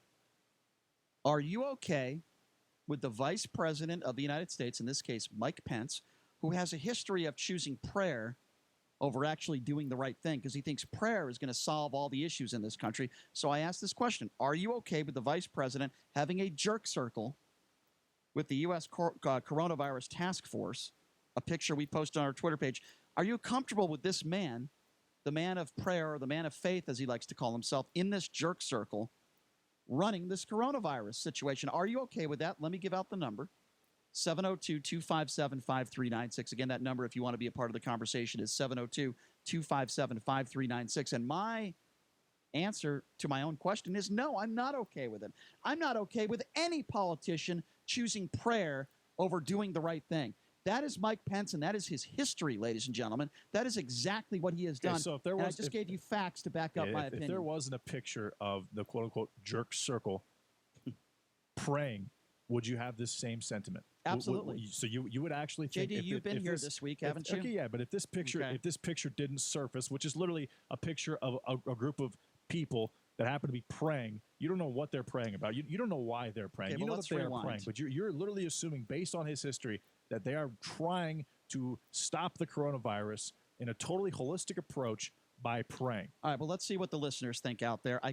I've stated my opinion. By the way, I stated my opinion last week before this picture came out, and I said Pence should not be in charge of anything. And I said the exact same thing. I said I'd rather have a guy who literally sits in an underground bunker over the course of 30 years and went to Oxford and who can't talk to the public. But the reason Pence is in this position, does he have some experience with it? Yes, but also he's going to explain himself very well. He's in this position to make the American public not panic. That is why, because he's able to articulate what's actually going on better than someone else. 702-257-5396 is the number to call. Let's go to Tina Trenner on the line, who I believe does a weekly show here on the Vegas Take. Tina, what's on your mind? Hey, what's up, Tina? Hey, I just want to talk to you for a minute. Excuse my voice this morning. Let me ask you a question. Have you read the Constitution? What does the Constitution have to do with the jerk circle? Well, you were just mentioning the separation of church and state. Mm-hmm. Okay. Have I read every word? Have I read every word of the Constitution? No, I haven't. Okay, I have several times. Okay. And there, in the Constitution, there is absolutely no mention of church and state. Okay, so let me ask you a question then, Tina. Speaking of reading, have you read the report back in 2015 when the governor of Indiana at the time, Mike Pence, chose prayer and allowed an HIV outbreak to spread? Have you read that? Have you read that part of my Constitution? Have you read the part of the vice president who chose prayer, and because of that, people died? Did you read that? Oh, I know what the policy was, and he didn't want to supply needles to junkies. And his policy, excuse me, that's not factually accurate. Story. No, it's not a different story. It's a perfect example of the vice president. Excuse me, it's the perfect story. Of church and state. It's a perfect example. Excuse me, Tina, it's a perfect example of somebody choosing prayer and religion over doing the right thing. That's exactly what it is, because people died because of his stupidity. It was a matter of he did not want to supply needles to junkies. So Tina, with all due respect, he said he was praying. He said he would rather pray. Are you going to go back to the separation of church and state? Because that's why I called you. Okay, so you what? Made a statement. I don't think religion should be a part of policy in any way, shape, or form. That's my opinion. Do you disagree with me, Tina? I do not disagree with you, but I do disagree with you if you are saying a separation of church and state is the reason that he shouldn't believe what he believes. Well, it's my personal opinion. It's we could have a different. I did a whole thing on my show this weekend about the separation of church and state. Okay. And it was a letter that Thomas Jefferson wrote to a pastor. Okay. I got to excuse my voice. To a pastor to explain to him that he did not want a theocracy. Okay, listen, we can, Tina. That's the separation. I apologize. We don't want Iran. Okay. We don't want an Ayatollah. I understand that, Tina, but let's. I want to ask you about the what we're talking about right now, which is the coronavirus, and which is the fact that Donald Trump put Mike Pence in charge of this coronavirus. Now, the reason I have issues with Mike Pence, there's a lot of reasons. Again, this is a man that says the government should pay for gay conversion therapy because those are his religious beliefs. I told you what happened back in 2015. It's a man that has rejected evolution, promoted gay conversion therapy, and allowed this deadly HIV epidemic. So my question to you, Tina, regardless of the church, or church and state comments, I'm just asking you a very specific question. Are you okay with this man, with his history, running this show when it comes to the coronavirus? Well, I think that giving junkies free needles is a perfect example. Is San Francisco having to pay people to pick them up? That's why he did it. Okay, well, we can disagree on that policy, but again, I'm going to ask you the question again. Based on his history, we can disagree on that epidemic, that HIV epidemic, but I gave you some other examples. Are you okay with a man who lets his religious beliefs get in the way of policy, who thinks prayer in some cases is more important than putting the right policy in place? Are you okay with him running the show, Donald Trump appointing him to run this virus? Well, you are making the assumption that that's what he's doing, and I don't agree with the fact that that's what he's doing. Okay, I'm asking you if you're okay with him being a part of this. That's all I'm asking you. I'm okay with him being a part of it, but they're not. Say for a minute he's doing it only with his religious conviction. I didn't say only, but and Tina, I do appreciate the phone call. I didn't say it was the only thing, but I gave you his history. I gave you the history of where he's put his religion first before policy, and that is wrong, ladies and gentlemen. You did say that, in your opinion, it's very possible that he could be trying to pray this virus away based on the things he's done in the past. I think it's possible. Which to me is completely ridiculous and over the top. How could Brian? 2015. Okay, there's fine. your answer. You actually think that all they're going to do is pray? They're going to recommend a nationwide pray. I didn't say that. So you're what, not listening what do you to me. think You're taking it to the extreme. No, I'm not, Brian. Okay, so you let me. are. Okay, You're taking it to the extreme when you say that it's possible that he's only going to pray. Let me explain it to you again because maybe you didn't hear me. So I heard everything you said. So I'm not comfortable with a man who believes that gay people should be forced to have conversion therapy and the government should pay for it. I'm not okay with someone who rejects evolution, promotes gay conversion therapy, and allows a deadly HIV epidemic to spread because of his religious beliefs. The number to call, 702-257-5396. Let's go to Wayne. Wayne, you are next up on the Vegas Take. What's going on? Hey, what's up, Wayne? Good morning, Brian. How are you? Good. What's on your mind? Well, first of all, I kind of want to go to bat a little bit for the Vice President Pence for a whole lot of reasons. Prayer and logic go together. That's why I'm okay with him bringing that up as a vice president. And there's a reason for that, because he's reaching out just to see if that's the frame of mind of the people. Can I ask you a question about that then, if you don't mind, Wayne? And we can disagree on this. That's fine. You said because that's fine. No, so you said prayer and logic go together. So let me ask you this question. Those people that were praying in those churches and those synagogues that were executed, what's the logic behind that? If prayer and logic go together, explain to me what the logic is about innocent people that were killed in synagogues and churches that were praying. Where's the logic there? The logic comes like the other lady was trying to say, but she's not putting the words. Cut it out, dog. She's not putting the words together that are necessary to complete what Vice President, where he's coming from. First of all, he was asked. By the way, I'm praying that your dog will stop barking. I'm in prayer right now, by the way. I'm praying your dog will stop barking. Go ahead. I'm sorry. I am believe it or not, I'm in the mountains and there's a doggone coyote out in my camp. I'm sorry. That's okay, Wayne. Go ahead. Motorcycle running the coyote off. That's quite all right, Wayne. Go ahead. Real quickly, Vice President Pence was asked to do this, so he decided logically, let's pray. Somebody come pray with me, because this is way out in center outer space with what's going on. Okay, but again, but Wayne, going back to my question, help me with my question. What is the logic and prayer mixed together when people are in a church or a synagogue and they're executed? You said prayer and logic go together. Please explain to me the logic of good people, whether they're good Christians or good Jews, that are praying to God and lose their lives and are executed. Men, women, and children. Where's the logic behind that? There's no logic behind it. Okay, so there's not always logic with prayer then. You just contradicted yourself. Then there's not always logic with prayer. Can we agree that maybe in some cases you're trying to scale the walls and beat them down, Brian? Beat who down? What are you talking about? All I'm saying is I don't want religion and politics mixed together. What, that's a pretty logical approach. You're the one who just said logic and prayer go together. I just gave you examples of innocent people that have lost their lives while they were praying, and now you're telling me there's no logic to that. So don't say prayer and logic go together. That's all I'm trying to say. Brian, you're hot-tempered, brother. What do you mean? I'm having a debate with you, and you just can't handle it because I'm right and you're wrong. Well, I'm just saying you wouldn't stand a chance in one of our meetings. I was on yesterday. What, another jerk circle meeting? What, do you have your jerk circle meeting just like Mike Pence does? What meeting are we talking about? Right. You just hit the number with me there, Brian, the jerk circle. Let me what number? No, I think Mike Pence is a jerk.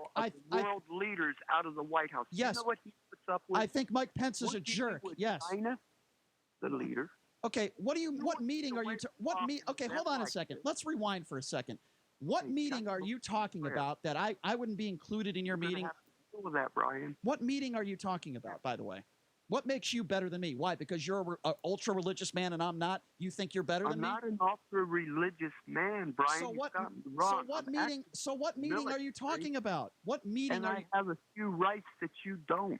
What meeting are you talking about? Explain to me what meeting I would just, you would eat me for lunch. Please explain. I went to a meeting recently in the White House. Okay. And I asked to have Vice President Pence assigned to this mission with the virus because China, listen, you're talking over world leaders such as the president of China, Russia, and everywhere else.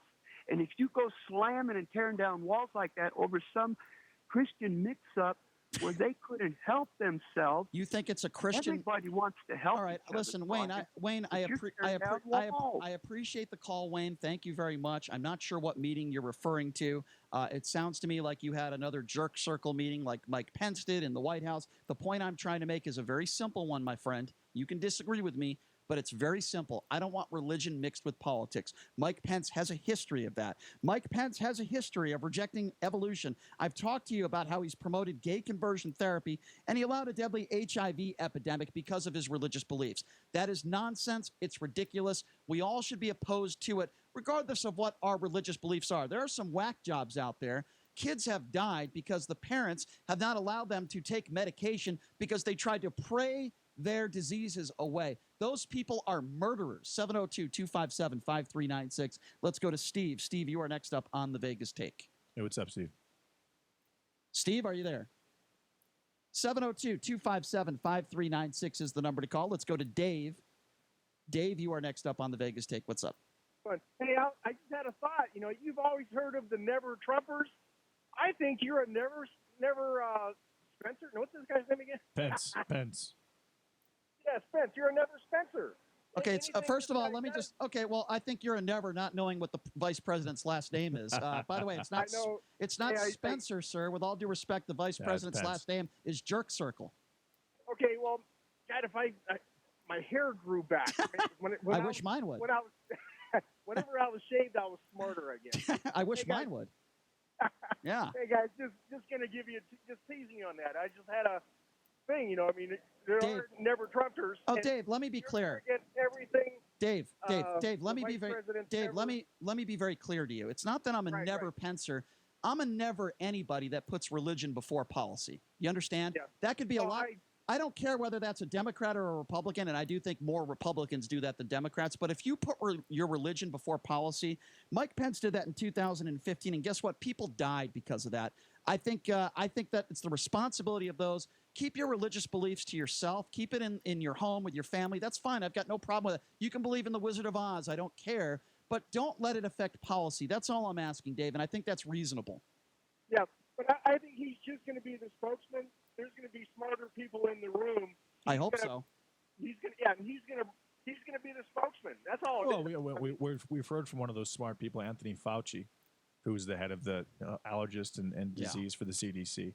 But yeah, Mike Pence is the one that is just making the American public feel better about the situation. Yeah, well, nothing makes me feel better about a situation than a guy that would rather pray than and allow an HIV outbreak to spread. We're going to take more of your phone calls on the other side of the break. 702-257-5396. Again, that number to call, 702-257-5396. We'll take a quick break. Again, more of your calls on the other side. This is the Vegas Take on 101.5 FM, 720 AM, KDAWN.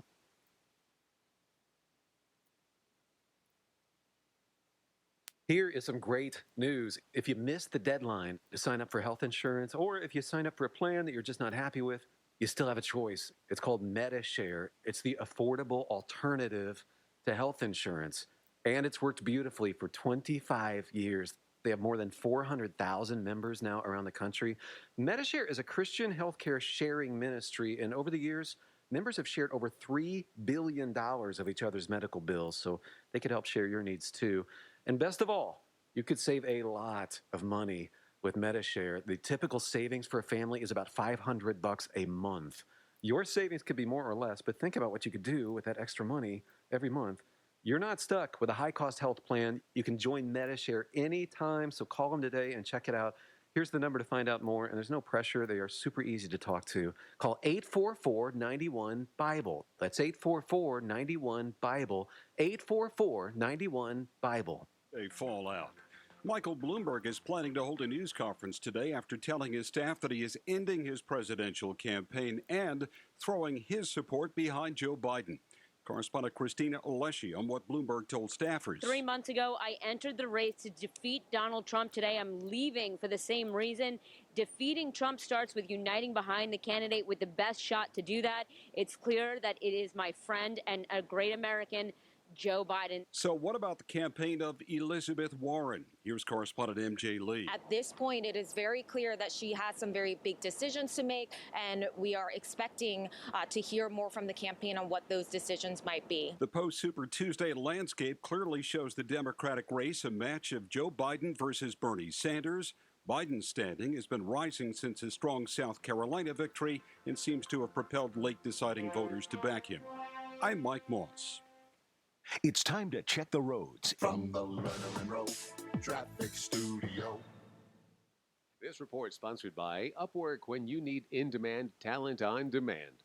Lamb Boulevard closed southbound at I-15 for ongoing police activity. This is also affecting the 15 north and southbound Lamb Boulevard off-ramps. No southbound traffic allowed on Lamb because of police activity. Use an alternate to get around the Lamb Boulevard closure like Range Road or Las Vegas Boulevard instead. And also an accident reported I-15 northbound at Sahara at the exit ramp. Upwork has the world's largest network of independent professionals like designers, developers, data scientists, you name it. When you need in-demand, talent on demand, Upwork is how. I'm John Michaels from the KDAWN Traffic Center. Wheel of Fortune slots make more millionaires more often. Will you be next? Play Wheel of Fortune at your favorite casino today. Wheel of Fortune is a registered trademark of Califon Production Incorporated. All rights reserved. Listen to the Texas Corners Bible Church every Saturday night at 11 p.m. and Sunday night at 10 p.m. on 101.5 FM, 720 a.m. KDAWN. Have you been lied to by Washington politicians and the Wall Street propaganda machine? Hi, I'm Inc. Magazine bestselling author Brett Kitchen. And if you're over 55 with an IRA or 401k, I want to give you a free copy of my new book, Wealth Beyond Wall Street, because according to Time Magazine, Wall Street's 401ks have failed millions of Americans. After losing 35% in my IRA in the crash years ago, I said enough. And since then, I discovered a way to grow money potential double digits, reduce taxes dramatically, and also have my money protected when the next stock market crash hits. When the next market crash hits, you lose nothing. Call Wealth Beyond Wall Street now to get your free book and talk to a specialist to discover this little-known strategy to get potential double-digit growth during good years and never lose in the next market crash. Call 800-436-8181 to discover this asset that people like Walt Disney and JCPenney use to grow wealthy. Plus, get one of just 97 free books left. We even cover shipping and handling, no credit card required. Call 800-436-8181. 1-800-436-8181. That's 1-800-436-8181. Mark Levin, weekdays 3 p.m. to 6 p.m. Now back to the Vegas Take on 101.5 FM, 720 a.m. KDAWN.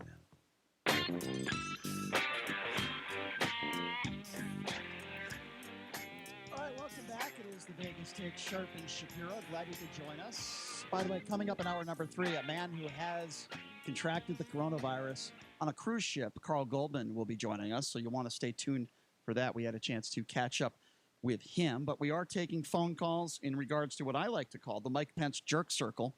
He likes to prey off diseases. This is what the man does. He has a history of trying to do it. Hasn't worked out very well for him. And now the White House has come out with a statement that says, thanks to the Trump administration, the United States has a coronavirus plan of action. So my question is the plan of action prayer? Mike Pence has a history of trying to prey off disease. Is this the guy you want in charge? He's rejected evolution, promoted gay conversion therapy, and allowed a deadly HIV epidemic to spread by choosing prayer over science.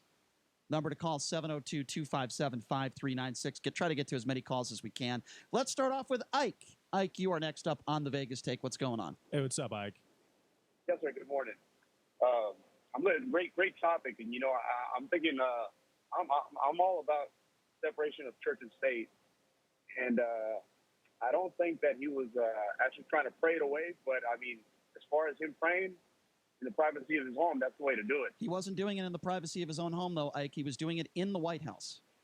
I agree with that. That goes right to when the Senate and the Congress were addressed by the Pope too. I don't believe that they should have the Pope addressing them either. I agree. Ike, Brian. What if they had a dinner and he decided that he was going to hold some type of prayer at a dinner, and then during that dinner they had the same conversation about the plan of action. I'll be honest with you. What if they weren't kneeling down in a jerk circle? Okay. What if they were actually in we'll call it a rectangular dinner table? Same opinion. And they're having prayer. You have a problem with Mike Pence calling prayer before a dinner in the White House? Again, I'll answer your question.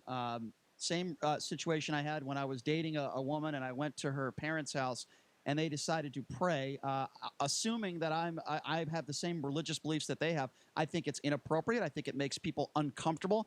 Like you said, Ike, I agree with you. In the privacy of your own home, if you want to pray 24 hours a day and pray to Satan, you can do that if you want to. Does Mike Pence not live at the White House?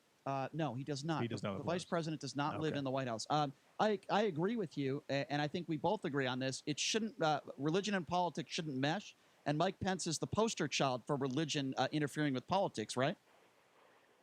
Well, this country was based on Protestantism. I mean, we moved away from that. So, yeah, like I said again, I mean, when they had the Pope come in and address Congress and the Senate, it goes right back to the same thing. There's got to be separation of church and state. Yeah, no, Ike, I agree with you 100%, my friend. I appreciate the phone call. Thank you very much. Yeah, good call, Ike. 702-257-5396. Let's go to David. David, you are next up on the Vegas Take. What's going on, man? What's up, David?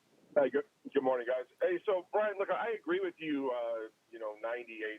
But one thing that's that a you lot. keep saying, that's a lot. 98%. That's a good percentage. It's pretty good. But the 2% that I'm disagreeing is driving me insane. Okay, so talk to me. You are blaming Mike Pence for something that individuals did to themselves. No, here's what I'm doing, David. Obviously, there's personal responsibility, and those people that contracted the virus, they are absolutely personally responsible. Here's what I'm saying, David. I'm saying that his religious beliefs absolutely interfered in trying to help some of those people. And if the religion was not a part of policy in Mike Pence back in 2015, some people's lives would have been saved. Do I take personal responsibility to those people that decided to get involved with drugs and needles? Absolutely, David. I'm not putting 100% of it on Pence. What I'm saying is, as a policymaker and a politician, when you let your religion interfere in politics, nothing but bad things can happen, and it happened back in 2015. Does that make sense? It does, but but I still think those people are responsible. So I take Mike Pence completely out of the equation. David, they did it to themselves. David, listen. Of course they are. I would, listen. If somebody is drunk driving, and they kill themselves, they don't kill anybody, but they kill themselves. I say to myself, you know what? They did it to themselves, and it's hard to feel bad for them. But I'm still going to feel bad for them because they made a horrible mistake that costed them their lives, right? Well, certainly, I mean, a lot of these people. I feel bad for them as well. It's not without compassion, but nonetheless, you got to take responsibility. Another quick point is I think that this coronavirus thing is really blown out of proportion, and I think that going on and saying, "Oh, the wrong guy is in charge," only adds to the panic. Like, "Oh, what's going to happen? The wrong guy's in charge. Oh no, it's going to be worse than it would have been." And I think that that's just. Yeah, it's uncalled for. Well, listen, David. That's a very valid point, I think, David, as well. If you heard the first hour of the show at 9:30, I was mocking these morons that are going to Costco and spending he's saying that the media on the left-wing media is blowing this out of proportion to add more panic. Well, here's the thing, David. To the public. I get it, David. To make Trump look worse. David, you just talked about personal responsibility. So let's add to that. Let's go with that for a second. If somebody watches a TV show for entertainment, for ratings, whatever the case may be, and somebody is over-dramatizing the coronavirus, and by the way, I agree with you. I think people are doing that. And if somebody listens to a report, whether it's Fox News, CNN, MSNBC, and they say, oh, my God, honey, we're going to get the coronavirus. Let's go and spend $400 on hand sanitizer. Don't you think personal responsibility goes to that as well? It's absolutely insane. I know they were out of water, and I can't understand why people think that coronavirus is going to stop water from coming out of their tap. It's absurd. So you agree there's personal responsibility. There's personal responsibility. If you're too dumb to realize, and I agree with you, that it is over-dramatized, then you have to take some personal responsibility and say, look, there are some idiots out there that are very gullible, right? No question about it. Yeah, David, I appreciate the phone call, my man. Thank you. Thanks, guys. Have a great day. Good call, Hopefully David. we got up to 98.5%. I won't be happy until we're at 98.5%. 98% is a pretty good percentage, though. 702-257-5396 is the number to call. We're talking about the Mike Pence jerk circle, as I like to call it. He likes to pray a lot. Hasn't really helped him, though.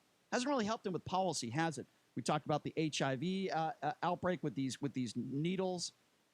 He decided to pray over doing the right thing. He believes in conversion therapy. He actually believes that the government should pay for conversion therapy. And this is what makes it even worse, folks.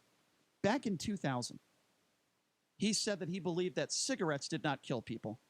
This is the idiot that is our vice president. Your thoughts, 257-5396. Let's go to Ron. Ron, you are next up on the Vegas Take. What's going on? What's up, Ron? Good morning, gentlemen. How are you? Good. What's on your mind, Ron? Well, what I'm talking about is the needle situation. You see, Pence got his way of looking at it, but I agree with you. Look, once somebody's hooked, they got to be helped. Right. And if you can help them just with a clean needle and keep the hepatitis and all these other diseases out of their bodies so they don't pass it on when they give blood and things like that. Exactly. Ron, You so know let me, what I mean? yeah, no, I know, Ron, I know exactly what you mean, and we agree. Let me ask you a question. You think it's fair and reasonable for me to say that Mike Pence and his religion got in the way of possibly saving lives? That's a fair statement, isn't it? Well, religion should not get in the way of common sense. Exactly. That's common sense is common sense, and there are a lot of there's in the whole history of the earth, there were 2,380, I think 85 religions in the whole history of the earth. And there's only like about 10 that make any sense anymore. Ron, I hate to... that are the top ones. But I don't want to talk about religion. Yeah.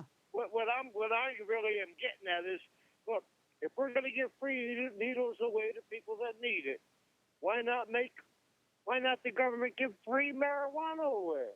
Well, in some cases, they do give free marijuana away. There's medical marijuana, and there's certain cases that people have diseases. Buy it. Well, there's certain cases where people have diseases. They might have cancer. Listen, I agree with you. I don't think marijuana should be free just for the sake of getting high, but I think it should be free just like any prescription drug if you have the right insurance. Absolutely, marijuana needs to be covered because it's proven to help people with pain and in some cases can even help cure certain diseases. Helps me. I smoke it. I've been smoking it for 50 years, and I'm 74 years old. God bless you, Ron. Friends of mine that smoked all their life cigarettes are all dead, and guess what? Yeah, there you go. I'm talking to you. Yeah, Ron. Ron, I'm That's glad. why I live here in Nevada. Ron, I'm glad. Because people here have common sense. Well, you're right, Ron, and I agree. I appreciate the phone call, and I appreciate the fact that you are in your 70s and you seem to be doing well.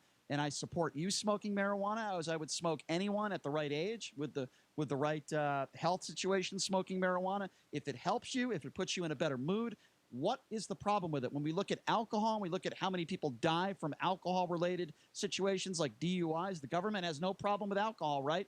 No problem if somebody gets a DUI, give them a slap on the wrist so long as they don't hurt anybody. But when it comes to marijuana, for years, yes, for years, people put...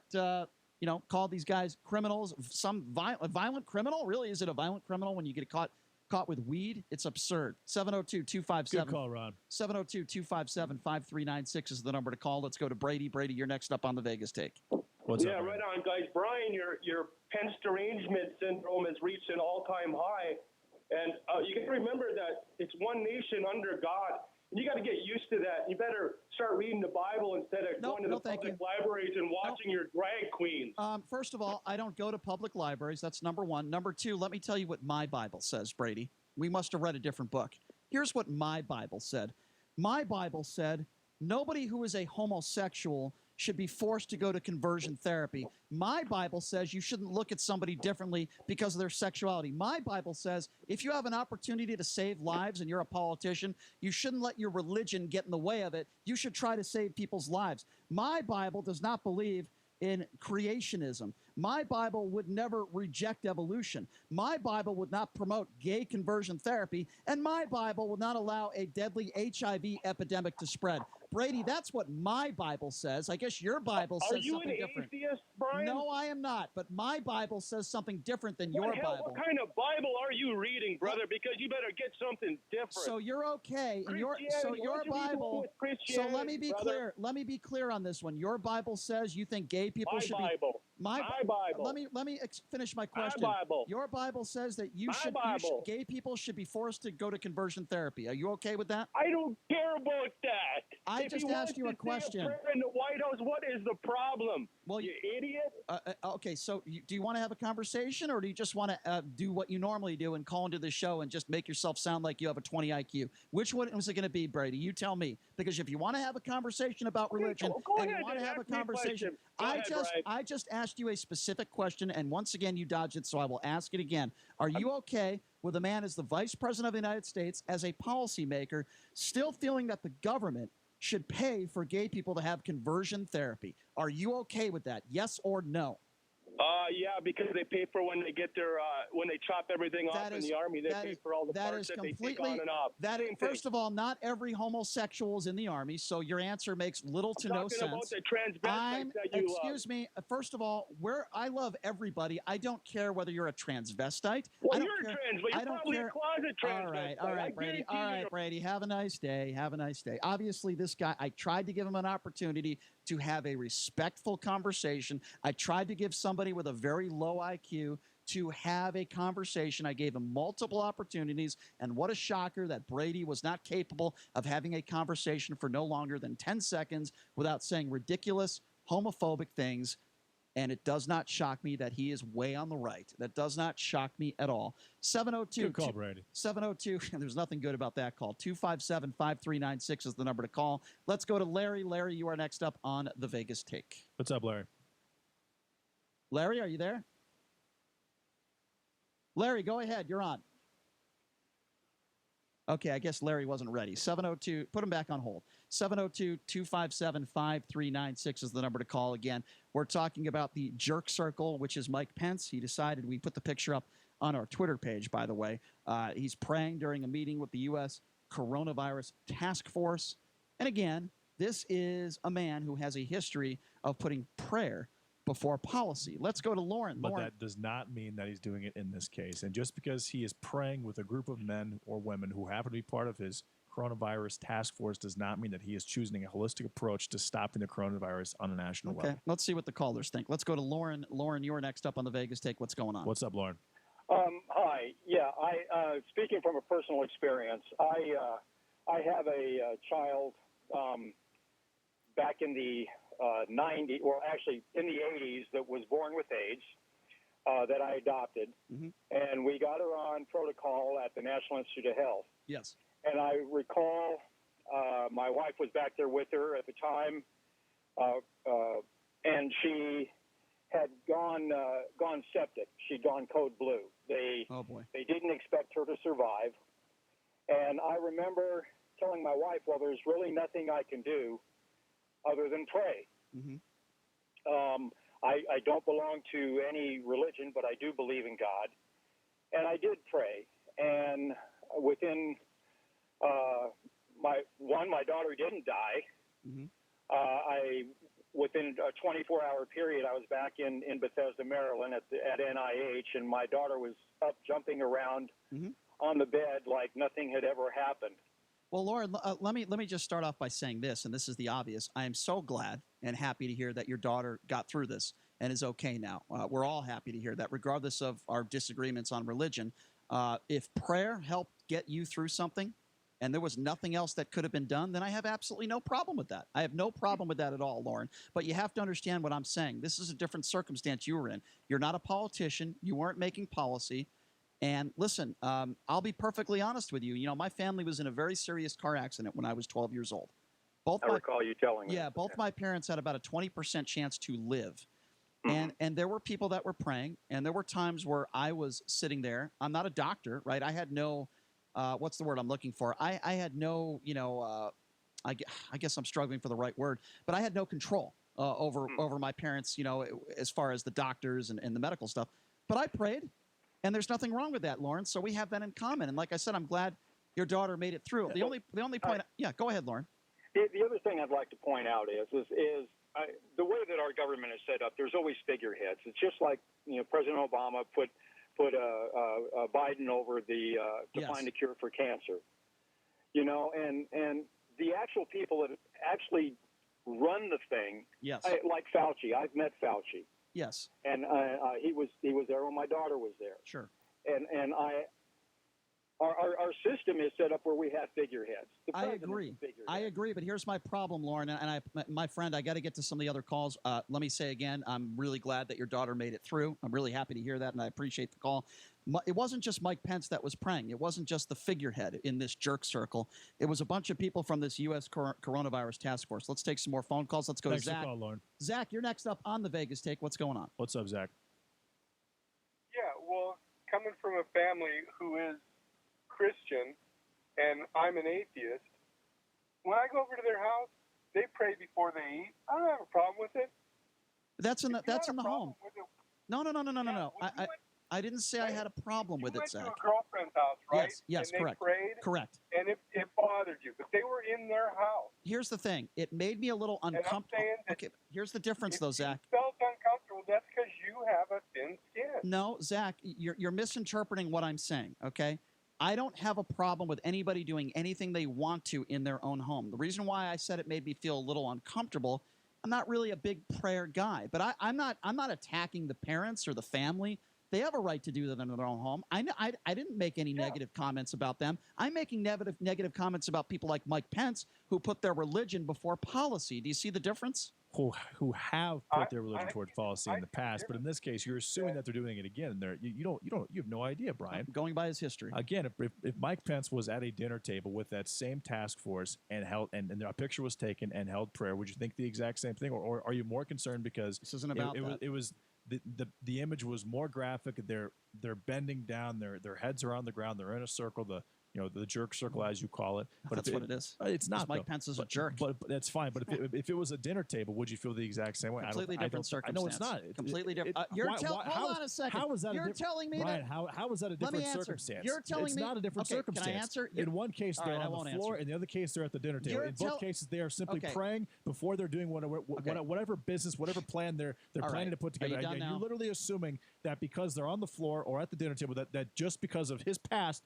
that Mike Pence and his task force is going to take a totally holistic approach to stopping the coronavirus. All right, and you're calling him a jerk for doing so. Can I answer your question? Absolutely. Because it was a long question. And then we have a lot of people on hold. There is a fine line between the vice president of the United States being the father and husband and praying in his home, and the vice president of the United States praying as the vice president with his policymakers and the U.S. coronavirus task force. That's my point. Let's get back to the phone calls. Let's go to Al. Al, you're next on the Vegas Take. What's going on? Yeah, I think, Brian, listen, first of all, with all due respect, I don't think you understand the power of prayer. Let me finish. I'm looking at our dollar bill right here. It says, "In God we trust." That's our country's motto.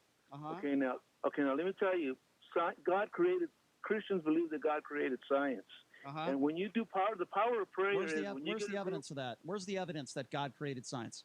Where's the evidence, sir? Because everything around here, the thing is this, Christians believe that God created the universe. Christians believe. Let me finish. Well, hold on a second. You said Christians believe. That doesn't mean Christians are 100% right. You don't know that. Well, let me just tell you what Christians believe, and then you see if there's any scientific evidence. If you can use your scientific mind to determine what I said, whether there's any truth to it or not. Now, Christians believe that God, or there was a creator that created science. Now, when you go, I'm an engineer. God or whoever, we have an intelligent brain enough to go in there and figure out the mathematics, the chemistry of how the universe operates, okay? And we believe that that is the handiwork of man, of God, okay, Al, who is the creator behind it. Now, whoever created the universe, there's laws to the universe. Okay, Al, now, you believe, hold on. Al, you got to hurry. I got a lot of callers. There's a God behind it or not, a person, okay? We believe that we understand the laws of the universe. Al, I get your point. Let me just and by the way, I appreciate the call. I got to get to a lot of other callers. You said it best. You believe. Here's the thing. You have no idea for sure how this earth was created. Neither do I. We don't know. We don't know if there's an afterlife. We don't know if there's a heaven or hell. We don't know if there's a devil. You can believe it, but you don't know for sure, and neither do I. That is the bottom line. And Mike Pence, by the way, doesn't know either. None of us know for sure. So this nonsense that we believe it must be true is ridiculous. Let's go to Joel. Joel, you are next up on the Vegas Take. What's going on? Hey, what's up, Joel? Thanks for taking my call. Sure. My issue with Pence is the fact that they actually had a photographer in there taking pictures of it. Right. And, I mean, to me, that's like, okay, we're wearing our religion on our sleeve. Yeah. Rather than, that should have been done in private. That should not have been something that you photograph and then put out on the web or release. Yeah, Joel. How do you know that Mike Pence? How do you know that Mike Pence directed the photographer to take that picture? I don't. Exactly. But just like Brian doesn't know. Now wait a minute. Somebody directed that photograph be released. Exactly. Somebody in the administration. Yes, correct. Whomever it was, I don't care who it was. That doesn't matter. The point is that it should not have been released as a photo op. Larry, I'm sorry, but Joel? How does that reflect poorly on Mike Pence and his quote-unquote jerk circle? Go ahead, Joel. I didn't say it did I? No, Brian, the whole entire conversation is about Mike Pence praying in the White House as opposed to his own home and possibly taking a holistic approach to stopping the coronavirus based on his past. You're using the word holistic wrong, by the way, JD. You mean holy approach. Holistic means doing it, it's HOLISTIC, and that's an entirely different word than what you're using. All right, Joel. Joel, I'm going to take you for your word on that. You're a smarter man than I. We appreciate the phone call, Joel. Good a lot call, of other Joel. calls to get to in a very short period of time. Let's get to Larry. Larry, you're next up on the Vegas Take. What's going on? What's up, Larry? Hey there. How are you? Good. What's on your mind? One thing that I would like to say is you keep touting the religion, the separation of church and state. Our forefathers were very strong in the belief of God. The Constitution was based on that belief. The difference of church and state is that the state cannot create its own church and mandate the people to actually be a part of it. Okay, but I have to interject and say some of our forefathers that believed in God also believed in slavery, so that means absolutely nothing to me. Until you research that information, don't talk about it. No, I'm going to talk about it. No, I'm going to talk about it. Some of our forefathers were okay with slavery. I just spoke about it. Okay, here's the thing. George Washington had slaves. Yes, he did. Do you know that when he went to purchase the slaves, he purchased entire families to keep the families together? He paid the slaves. So you are okay with buying a family? You're okay with that, and you want to talk to me about religion and preach religion to me, and you want to defend slavery? No, I want you to understand. He bought families. You're defending buying families, and you want to preach religion to me? Please understand the basis. He did that to keep them together. What a great thing to do. You know what? I'm going to buy your family, but you know what? I just want to keep them together because your family's not doing very well. You know, I heard your daughter's having some relationship problems. I'm going to buy your daughter and your son, and then when you come after me, I'm going to say, listen, sir, listen, Larry, I was just trying to bring your family together. Are you freaking kidding me? Get off this show. You're going to defend slavery, you bozo? Let's go to Andy. Are you all right, Brian? No, the guy's a moron. He's defending slavery. Good call, Larry. What a bozo. I'm going to buy your family. What do you think about that? I got $20 in my pocket, and then my defense is, I'm just trying to keep your family together. Are you kidding me? Are there really Looney Tunes like that? That's the same idiot who goes to Costco and spends $900 on freaking hand sanitizer. Larry's that guy. He'll buy your family, and he'll buy hand sanitizer. And then we wonder why we have people like this in society. He's defending slavery, and in the same conversation, he's talking about religion. Another Laura Ingraham, folks, another guy that wears his cross over his neck, defending slavery and talking about religion. Oh, my God. I'm in shock over that phone call. We're going to take a quick break, and we'll be back right after this. You're listening to the Vegas Take right here on the all-new 101.5 FM, 720 AM, KDWN.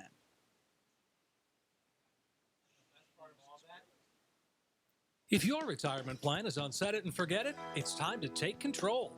Tune in for Financial Safari with America's Wealth Coach and best-selling author, Coach Pete D'Arruda. For more than 25 years, Coach Pete has been helping people just like you plan for retirement. Join Coach Pete every week as he discusses topics like why your retirement plan should also be an income plan and how to make sure you're getting the most out of your 401k. Financial Safari with Coach Pete, Saturday morning at 10 a.m. and Sunday afternoon at 2 on 101.5 FM, 720 a.m. KDAWN. This is John Greenhut, and if your teeth are stained from coffee, tea, or smoking, Power Swabs is the answer. In 5 minutes, you'll see 2 shades whiter teeth, and in 7 days, 6 shades. Even better, there's no messy strips or trays that you'll have to leave in your mouth for an hour. Just swab your teeth for 5 minutes, and you're done. To try Power Swabs, call 1-800-679-0969. Your bright white smile will have your friends talking about how great you look. Try it risk-free. 1-800-679-0969. That's 1-800-679-0969. Your home for Sean Hannity. KDWN Las Vegas, KKLZ HD2 Las Vegas, a Beasley Media Group station. And Trump has wasted no time in weighing in on Super Tuesday, saying Elizabeth Warren staying in the race is hurting the prospects of Bernie Sanders. But had she gotten out and endorsed, he would have been a lot better off. Warren's poor performance has her and top aides considering the future of her campaign. More from correspondent MJ Lee, who's been talking with a Warren advisor. Last night, we fell short of viability goals and projections, and we are disappointed in the results. He notes that obviously more results are coming in. This is a race that has been pretty volatile, but again stresses that obviously they are disappointed.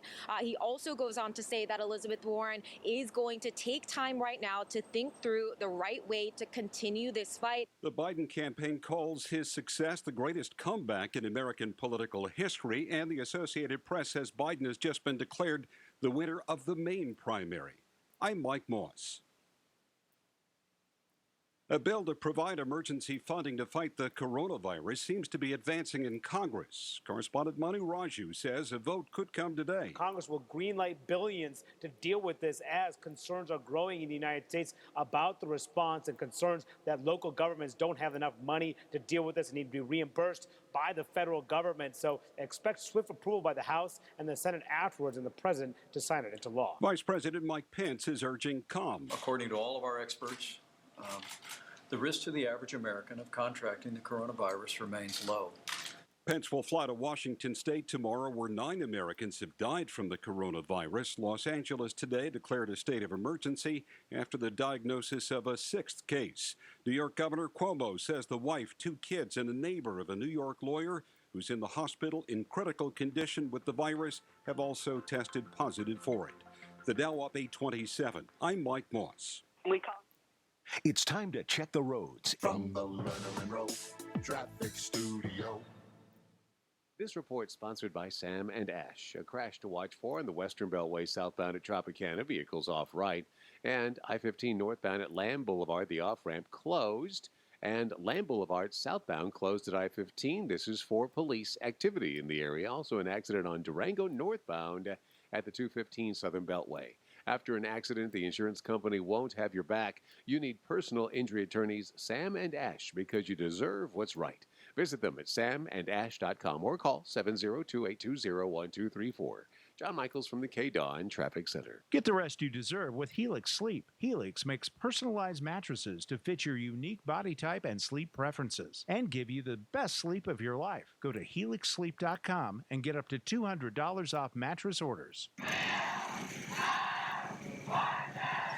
Nevada is the winningest state for Wheel of Fortune slots, paying over $1 billion in cold, hard cash. Play Wheel of Fortune at your favorite casino today.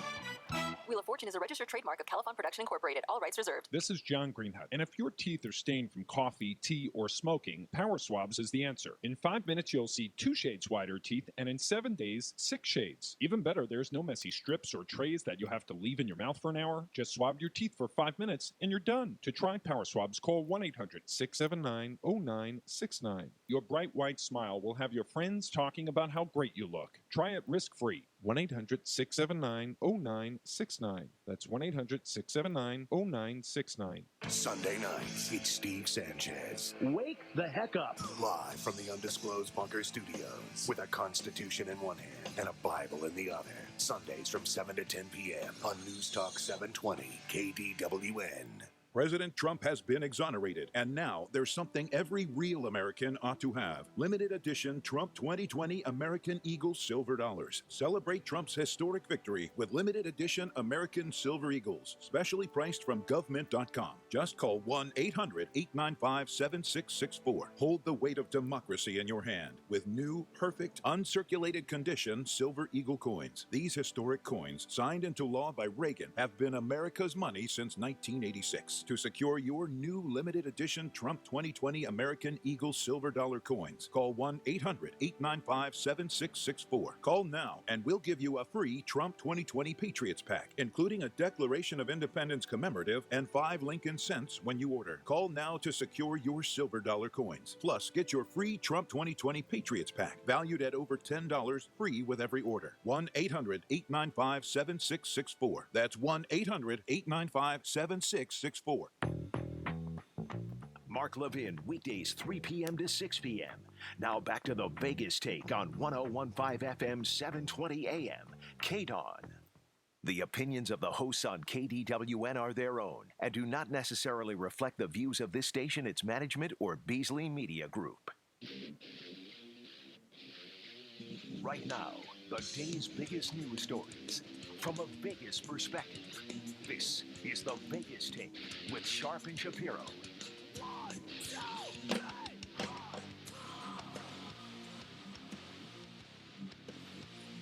All right, welcome back. It is hour number 3. It is the Vegas Take, Sharp and Shapiro. Also broadcasting live on YouTube. Check out the Vegas Take page. Don't worry, folks. Your favorite portion of the show is coming up soon. Hate mail coming up here in just a few. Coming up at the bottom of the hour, we're going to speak to a man who has the coronavirus. He has been quarantined off. He's in Nebraska now. He received the virus or contracted it when he was on a cruise ship with his wife.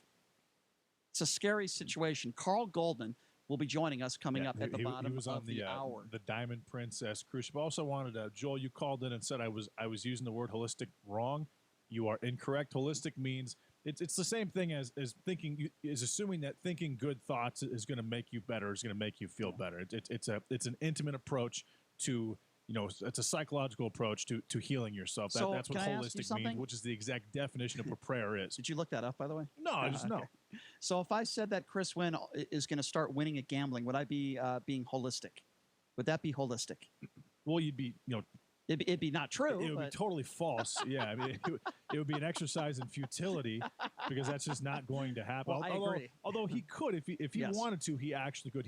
That's all self-inflicted, kind of like these HIV patients that Mike Pence was, not helping out. So speaking, totally by the way, self-inflicted, but no, that would be kind of a holistic approach. But again, it would be an exercise in total futility. So speaking, by the way, of basketball and gambling and that sort of thing. We got the Mountain West Conference men's basketball tournament, which starts here within the hour.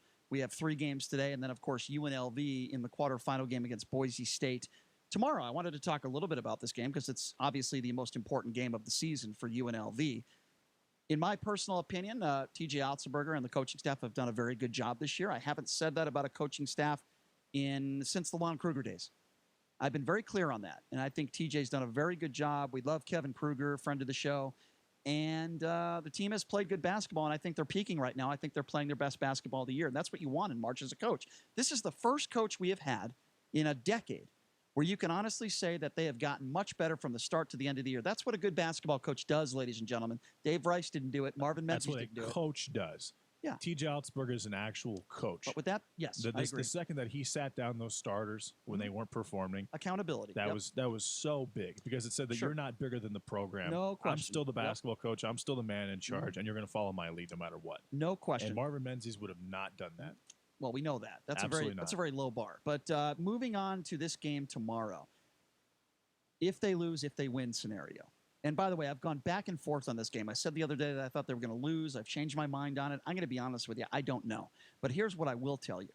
If UNLV loses to Boise State in the quarterfinals of the Mountain West Conference Tournament, I think you go away saying, not a horrible year, not a bad year at all. We're going to look forward to next year. They've got Jenkins, and they're going to have a good team next year. I think the future is bright for UNLV. Hold on. The future is bright for UNLV basketball. If they win tomorrow, and they make the semifinals of the Mountain West Conference Tournament. And by the way, who knows what can happen from there on out? They're playing with house money. If they just win tomorrow, I certainly will go on the radio and say on Friday morning, this is a really good year. It's a great year one for T.J. Altsberger. It's already pretty good, but it turns into a great year. And here's why. I personally believe if they beat Boise tomorrow, they're an NIT team. I don't know if they're an NIT team if they lose tomorrow. That's why I keep saying this is a huge game. You agree? No, I think they're an NIT team no matter what. We talked about this a couple of days ago, but they have the biggest road win in the country right now against San Diego State. They beat the only undefeated team on their home court, in a pretty decidedly. San Diego State shot terrible the entire game, but UNLV played well, and I think they beat Boise tomorrow. They're just a tougher team. They play better defense.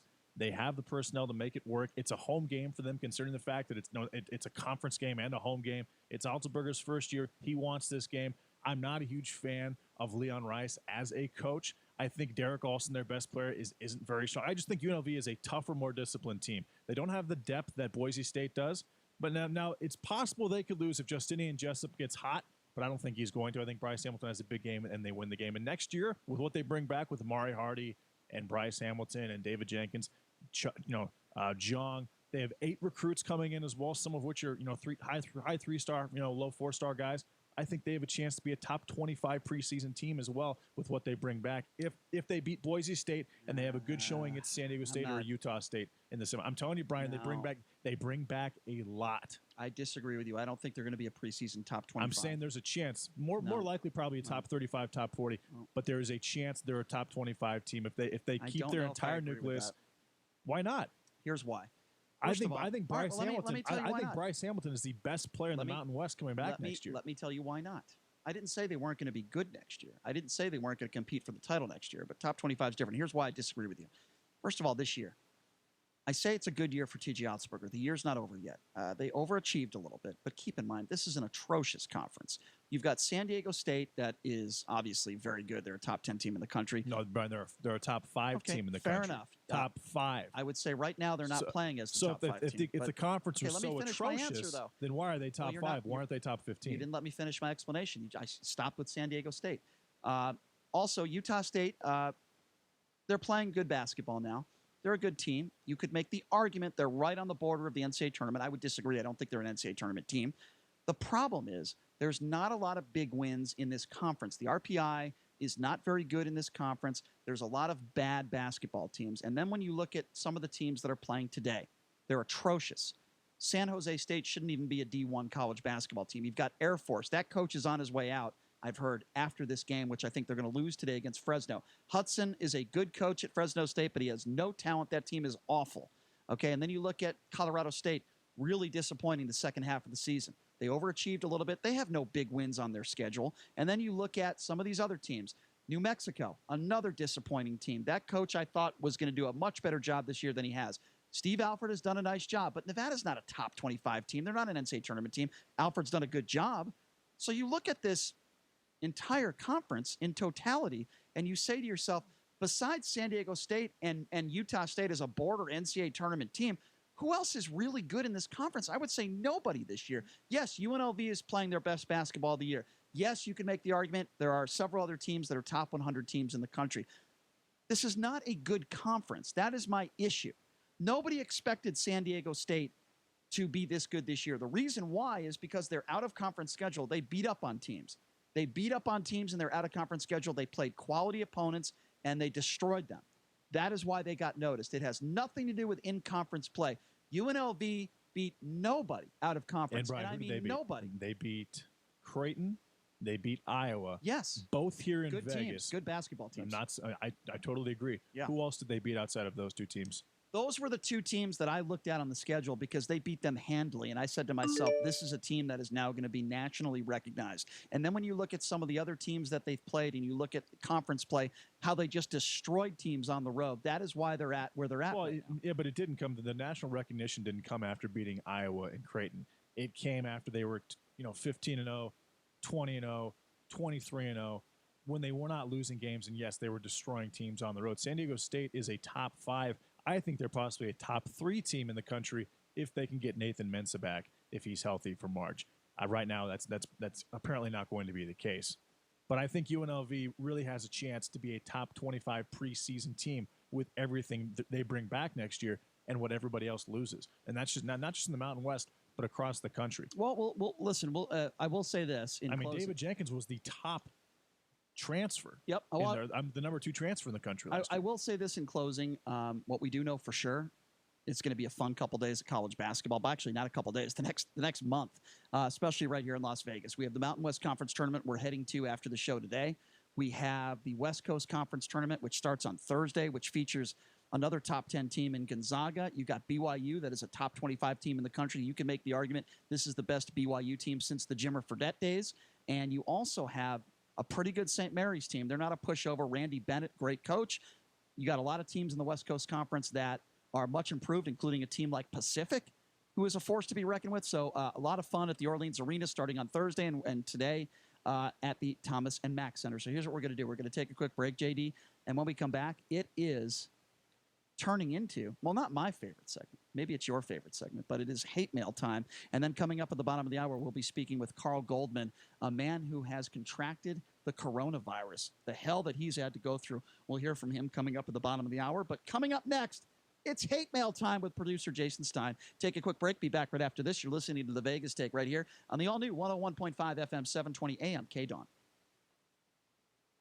We call him Willy Wonka. He's a chocolate lab. His belly itched, and he would actually lay in the grass and scoot across it to scratch. And Sheba, his sister, she scratched at her ears real bad, and she shook her head so much, she wound up with cauliflower ears. DINOVITE.com. Dinovite is nutrition. When we first got the Dinovite, they cleaned the bowls up real good. Her ears, they're a whole lot better. Wonka, his belly, it's all really cleaned up. He flops over and lays on his back and just kicks his legs, and I call it his happy dance. They look good and even smell good in between baths. You should give your dogs Dinovite before something happens. And that's kind of like preventative maintenance. Dinovite for life. It makes them healthier and happier. You won't believe how happy your dog will be. And your dogs will love it just like mine do. DINOVITE.com. Imagine crossing a street busy with traffic. Against the light. Watch where you're going. Wearing a blindfold. Would you do this? Probably not. It's one risk obviously not worth taking. Some risks aren't as obvious, yet could be just as deadly, like the risk for type 2 diabetes. If you're overweight or over 45, if you're not very active, or don't eat as healthy as you should, there's an easy test you can take to find out your risk. It's free, and in less than a minute, you'll know if you're at risk for this deadly disease.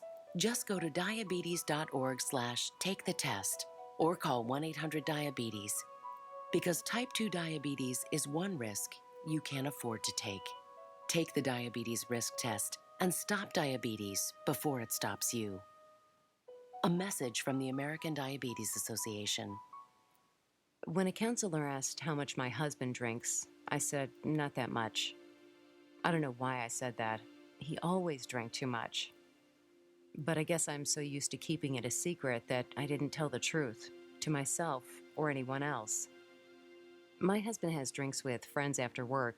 He has a couple of drinks at home with dinner and a few more while we watch TV. Pretty soon he's shouting at me and blaming me for all of his problems. I just can't take it anymore. A counselor recommended Al-Anon family groups. She said Al-Anon members have had experiences just like mine. and they would explain how Al-Anon is helping them. I didn't want to go to Al-Anon, but I'm sure glad I did.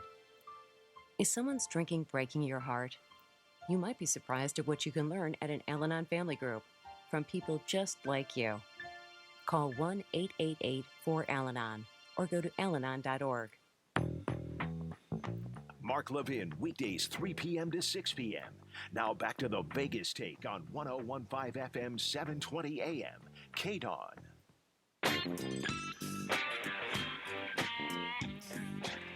All right, welcome back.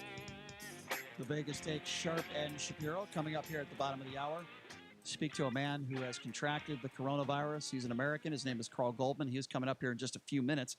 I wanted to mention this real quickly because I think it's a very funny soundbite, and it's very rare. You know, in our society, when you interview sports fans, not fans, I should say athletes, many professional athletes out there, or people in the public eye, when the media interviews them, they're not always forthcoming, right? They're not always honest. Well, now let me introduce you to University of Washington's very own Trey Adams.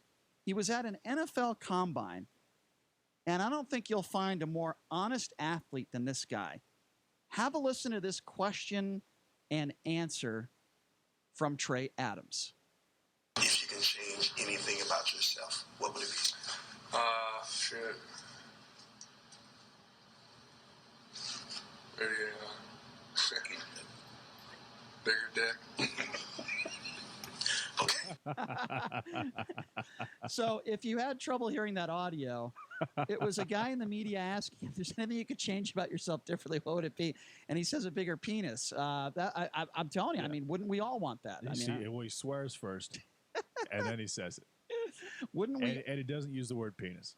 Yeah, he uses another word, Yeah. the D word. But I'll tell you, I've never heard any audio like that before. That was actually very funny. Like, that'd be the equivalent, like if you were interviewing somebody in the WNBA and somebody said, you know, if there's anything about yourself differently, I'd like to have bigger boobs. I don't know. Like, I guess that'd be a very funny soundbite. He was probably being honest. Now, if we could get the reporters to start asking some interesting questions. Yeah, that'd be true. To go with the interesting answers. And this is producer Stein here. JD, you said earlier, we were talking last night, you said this is Trey Adams, isn't it? You just knew, right? Like, does he have a history of acting like this? No, I saw this a couple of days ago during the Combine. Have you seen his junk? Is that how you know? No, but I saw something on Twitter where Trey Adams is actually he's a 6'8", 330-pound offensive tackle. But he's not a small guy. Like, imagine if somebody. No, apparently he is a small guy. So it's a bit surprising that he would make that statement, considering the fact that he's 6'8". So what's next? Yeah, they're going to interview an NFL player, and they're like, "Is anything change about you?" They'll be doing, "Yeah, I'd like to have smaller balls." Like, just imagine there's people just like, I don't know, endless possibilities. But I thought that was very funny, and it was one of those moments that was extremely honest.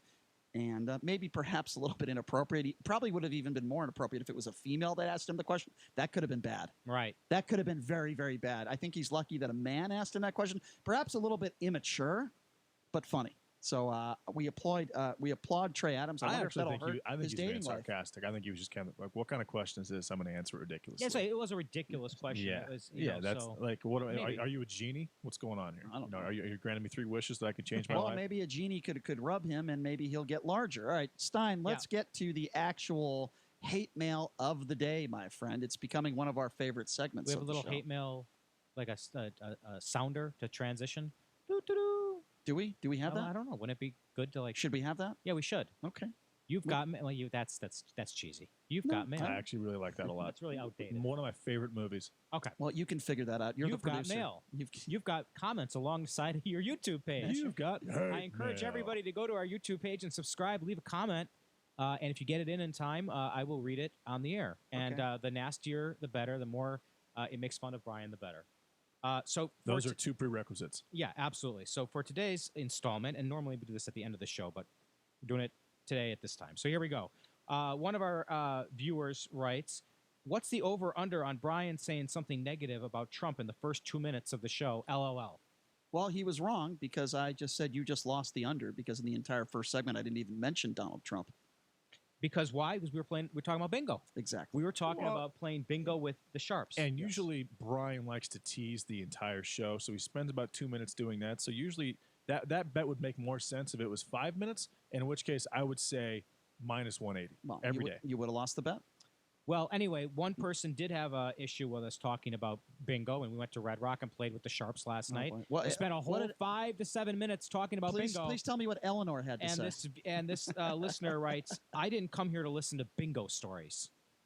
Like we're supposed to perform like a monkey for her. Yeah, I guess I'm. What would this person like me to talk about? Because this is the only person that really matters. You know, next thing you know, they're going to be calling you a funny guy. Can't have that. What should we talk about? You know what? From now on, we're going to talk about bingo 3 hours a day. Yeah, we got 3 hours. Yeah, that's what we'll do. Okay. 3 hours a day We of spend bingo. 5 minutes talking about Yeah. bingo to lighten everybody's morning. Yeah. And to also enlighten people on how to play That's true, bingo and to to spread the good bingo word. You know, this person that was sounds obviously a big good part of it as bingo well. word. This person, Absolutely, I'm the going to tell bingo you, lingo. this person sounds backed up. I think they should join Mike Pence in the jerk circle. Go ahead, Stein. Okay. Another listener writes, I can't think of anything dirtier than Brian's genitals. Well, that's true. That's we were talking about I honestly can't either. coronavirus. I don't disagree with that. I cannot either. That's probably the best comment of the day. I'm not going to disagree with possibly that. the week.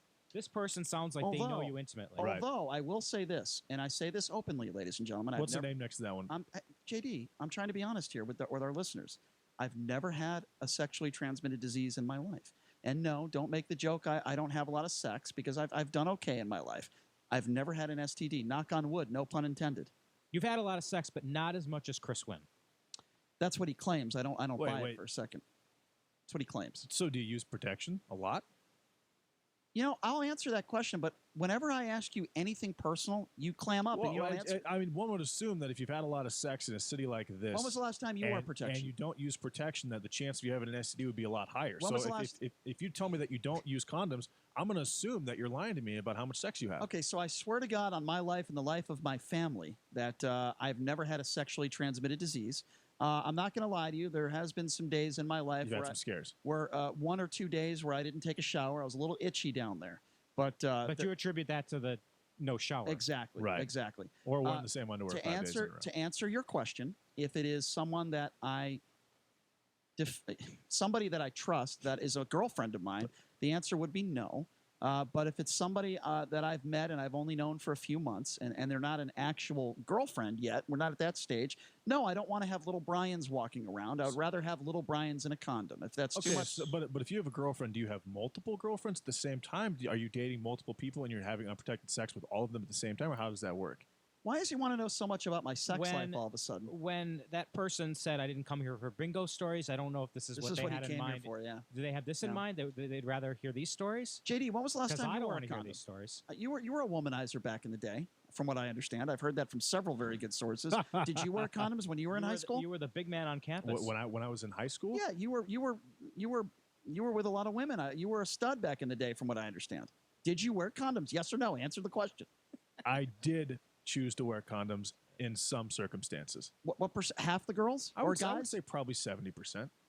That's not very good. So if you had sex with, let's just say hypothetically, 50 women, you're telling me that there's at least 15 women that you did not have sex with. I'm not even close. My number's not even close to that. So 30% of the women you've slept with, you did not have wear condoms, and you're criticizing me? It might be 80%.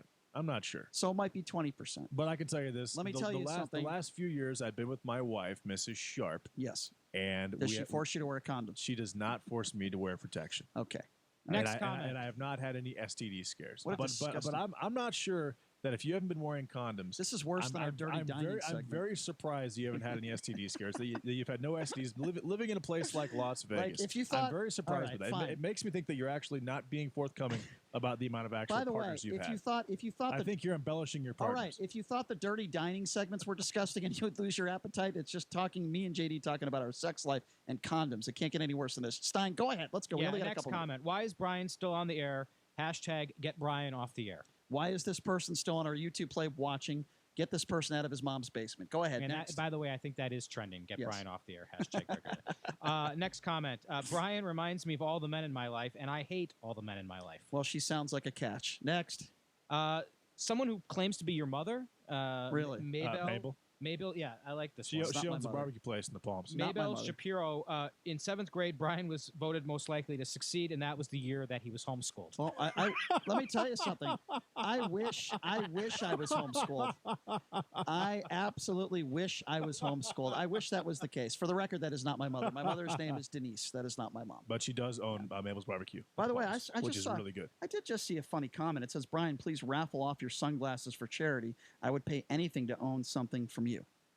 Maybe I should raffle these sunglasses off. Maybe we should have some Vegas Take sunglasses. What do you think about that? I think that person was being sarcastic, is what I think. Well, no, I think but it's hey, funny. seriously, if you have Vegas Take swag ideas, send them to Stein. We're going to start up that pretty quickly. We got a lot of big stuff coming up for the Vegas Take, and that's a totally serious level that I'm saying that. The next listener writes, Brian, shut up and just please make love to me.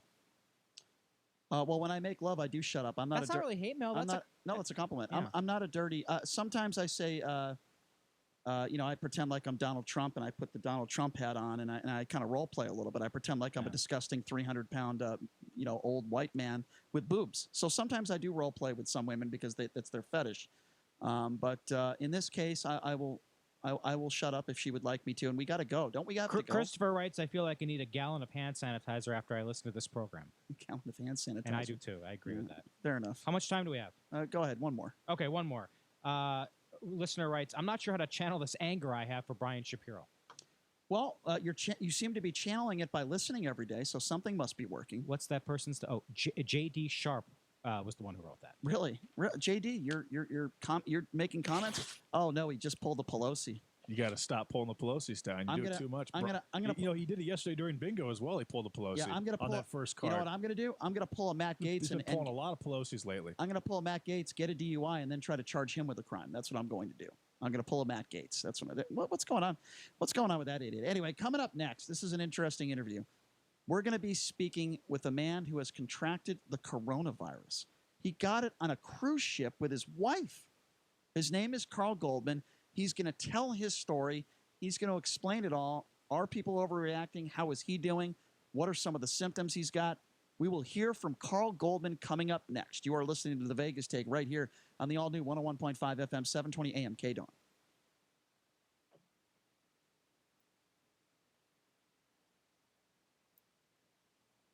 Unknown cases in the state. California reports its first virus fatality, an elderly patient who'd been on a cruise. Super Tuesday has had an impact on the Democratic presidential race. Joe Biden had a strong showing and now appears to be going head-to-head against Bernie Sanders, who says his campaign is under fire. This campaign has been compared to the coronavirus. We have been described as the Nazi army marching across France, etc., etc. Michael Bloomberg has pulled out and is supporting Biden. Elizabeth Warren is considering her future. Jeopardy host Alex Trebek has posted an update on his battle with pancreatic cancer. The one-year survival rate for stage 4 pancreatic cancer patients is 18%. I'm very happy to report I have just reached that marker. The Dow is up 870. I'm Mike Moss. It's time to check the roads. From the Leonard Road Traffic Studio. This report sponsored by Indeed.com. I-15 northbound at Lamb Boulevard. The off-ramp is closed, and Lamb Boulevard is closed southbound at I-15. This is for ongoing police activity. Use an alternate to skirt the closure. Also a crash reported 15 southbound at Spring Mountain Road. Those vehicles are off to the right, and a hit-and-run accident investigation underway. Pecos at Charleston. You're in charge of hiring. Let Indeed's customized screening tools help fine-tune your shortlist so you can get to moving on to your other to-do list. Post your next job at Indeed.com/hire.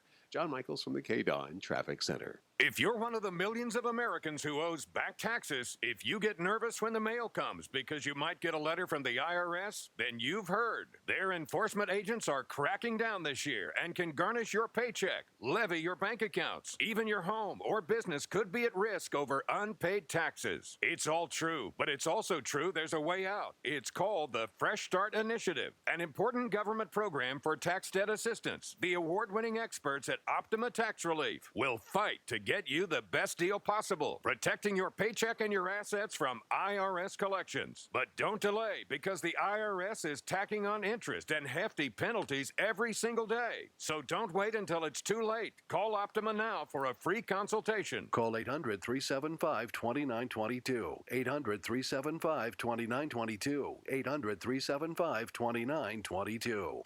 Optima Tax Relief. Some restrictions apply. For complete details, please visit OptimaTaxRelief.com. This is the story of Julie Guillot.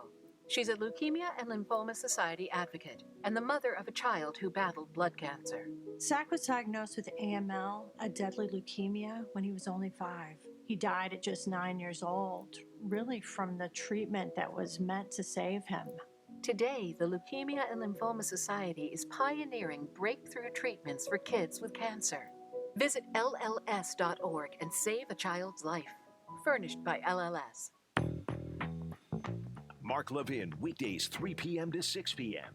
Now back to the Vegas Take on 1015 FM, 720 AM. KDON.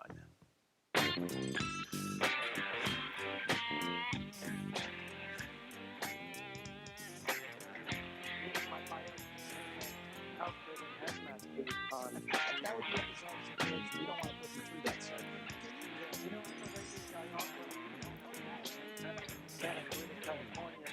Okay. My idea is to make sure we do the logo and have that for Halloween.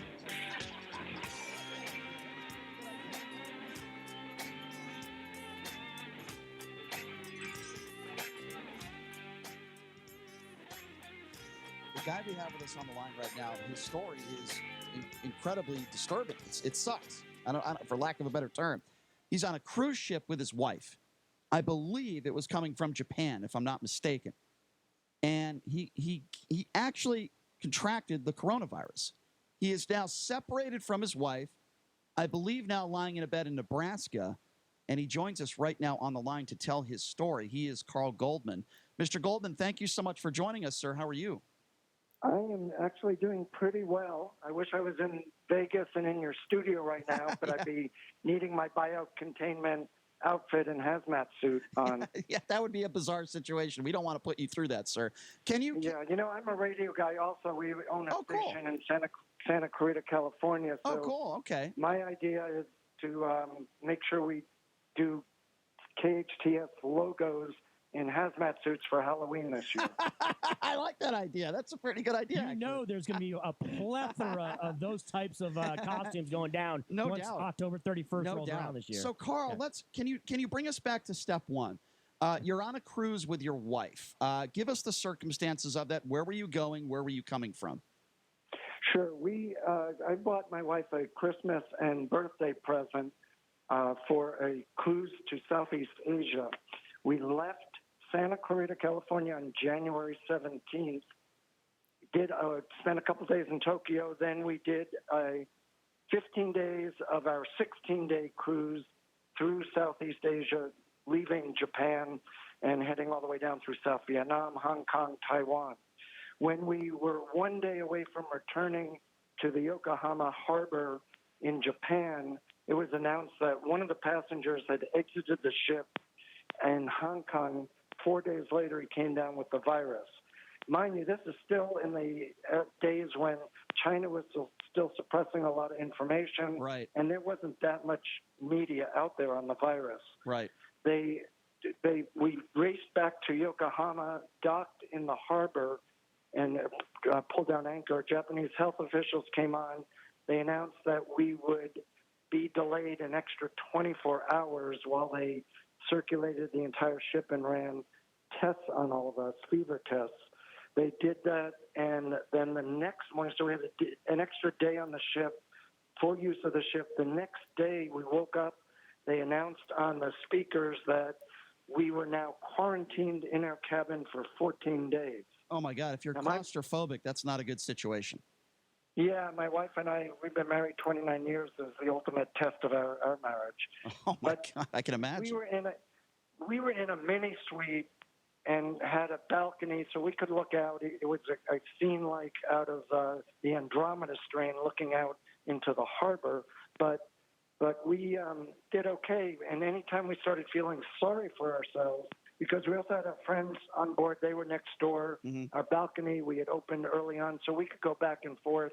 And I think that's what saved my marriage, was having the four of us there. But I got to ask you, one of my worst nightmares, you said you had a mini suite. What about the people who had like a little box room, like a jail cell, and they can't leave that room? I mean, again, I'm claustrophobic. I'm freaking out just thinking about this. You're telling me that you're trapped in your room for 2 days, or for 14 days? Is that what you said? Yeah, 14 days. Oh my Let me add to that. Imagine being in that tiny room, no windows, about a third the size of ours, and having 2 young kids in there. Oh my goodness. That happened. I met one couple on one of our excursions. They were in their 80s from Atlanta, and their grandson had given them a gift of the trip. The grandson was also in the inside cabin with them, along with a friend of the grandson. So there were 4 of them in the inside cabin. Yeah, just put a fork in my forehead. Well, I can imagine also, was the crew also quarantined?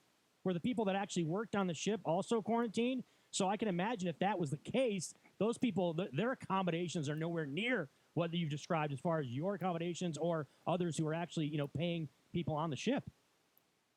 Yeah, part of the problem and part of the reason why the Diamond Princess became a floating petri dish, and no one knew this at the time, so I'm not blaming Princess or the Japanese government because they've been stellar, but 2 of the challenges were, number one, the crew still came and served us. Granted, they were in masks and handing us food at the door, and we had to wear masks when we opened the door, but that wasn't enough to contain this. And the thing that's so nasty about this virus, it's not so much getting it, because for me it was like a mild flu or a mild cold, and that seems to be the case for 98% of the people, although we now have 6 deaths from the Diamond Princess and well over 700 with the virus. Wait, hold on. You're telling me 6 people died that were on that ship with you? Yes. Oh my God. I mean, that's Carl. Because there's not that obviously that cruise ship is not just American citizens, Brian. Those are people from all over the world. Carl, that is extremely scary. You're telling me you're on a ship and you contracted the same virus that 6 other people died from. I mean, just from a human element perspective, that's got to freak you out.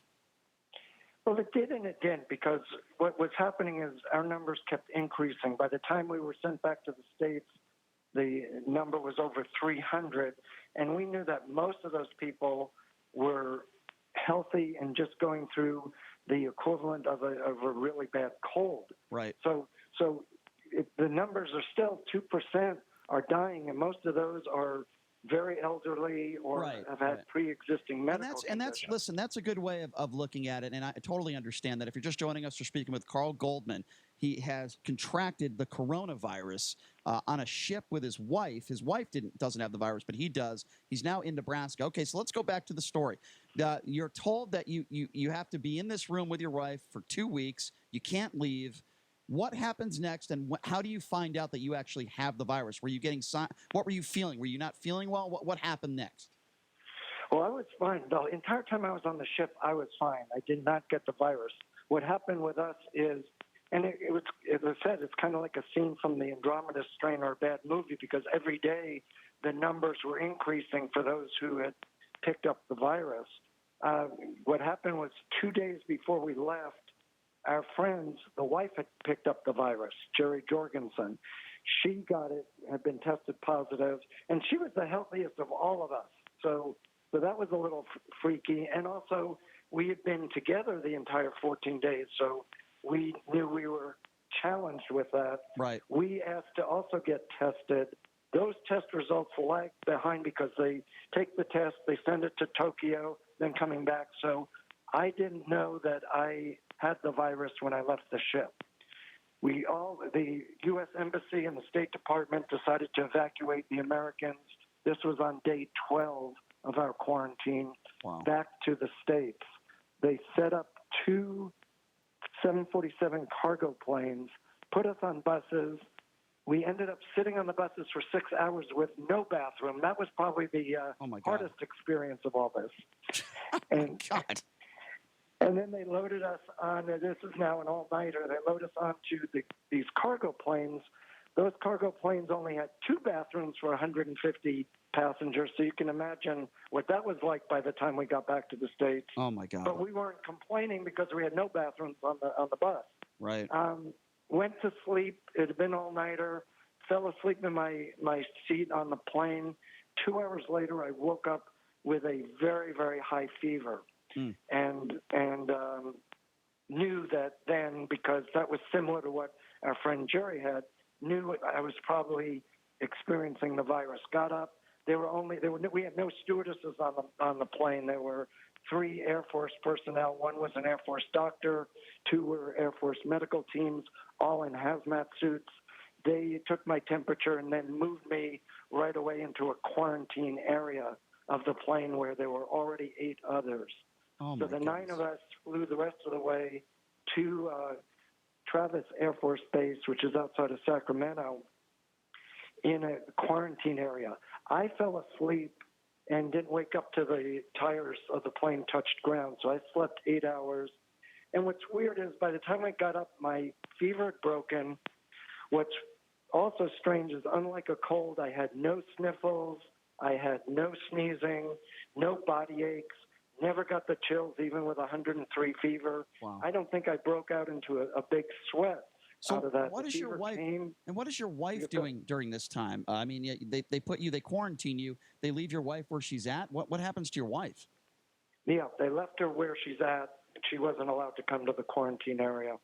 They had set up large plastic sheets and had us blocked off from the rest of the plane. So I can make a horrible joke and say, was your wife celebrating at that time? But that would be a terrible joke. I would never do that. But you're just joining us, speaking with Carl Goldman. But he brought it up anyway. Of course. So. Oh, well, he's the one who said, like, in two weeks in a room with your wife, that challenges your relationship. So it sounds to me that their relationship is pretty damn strong.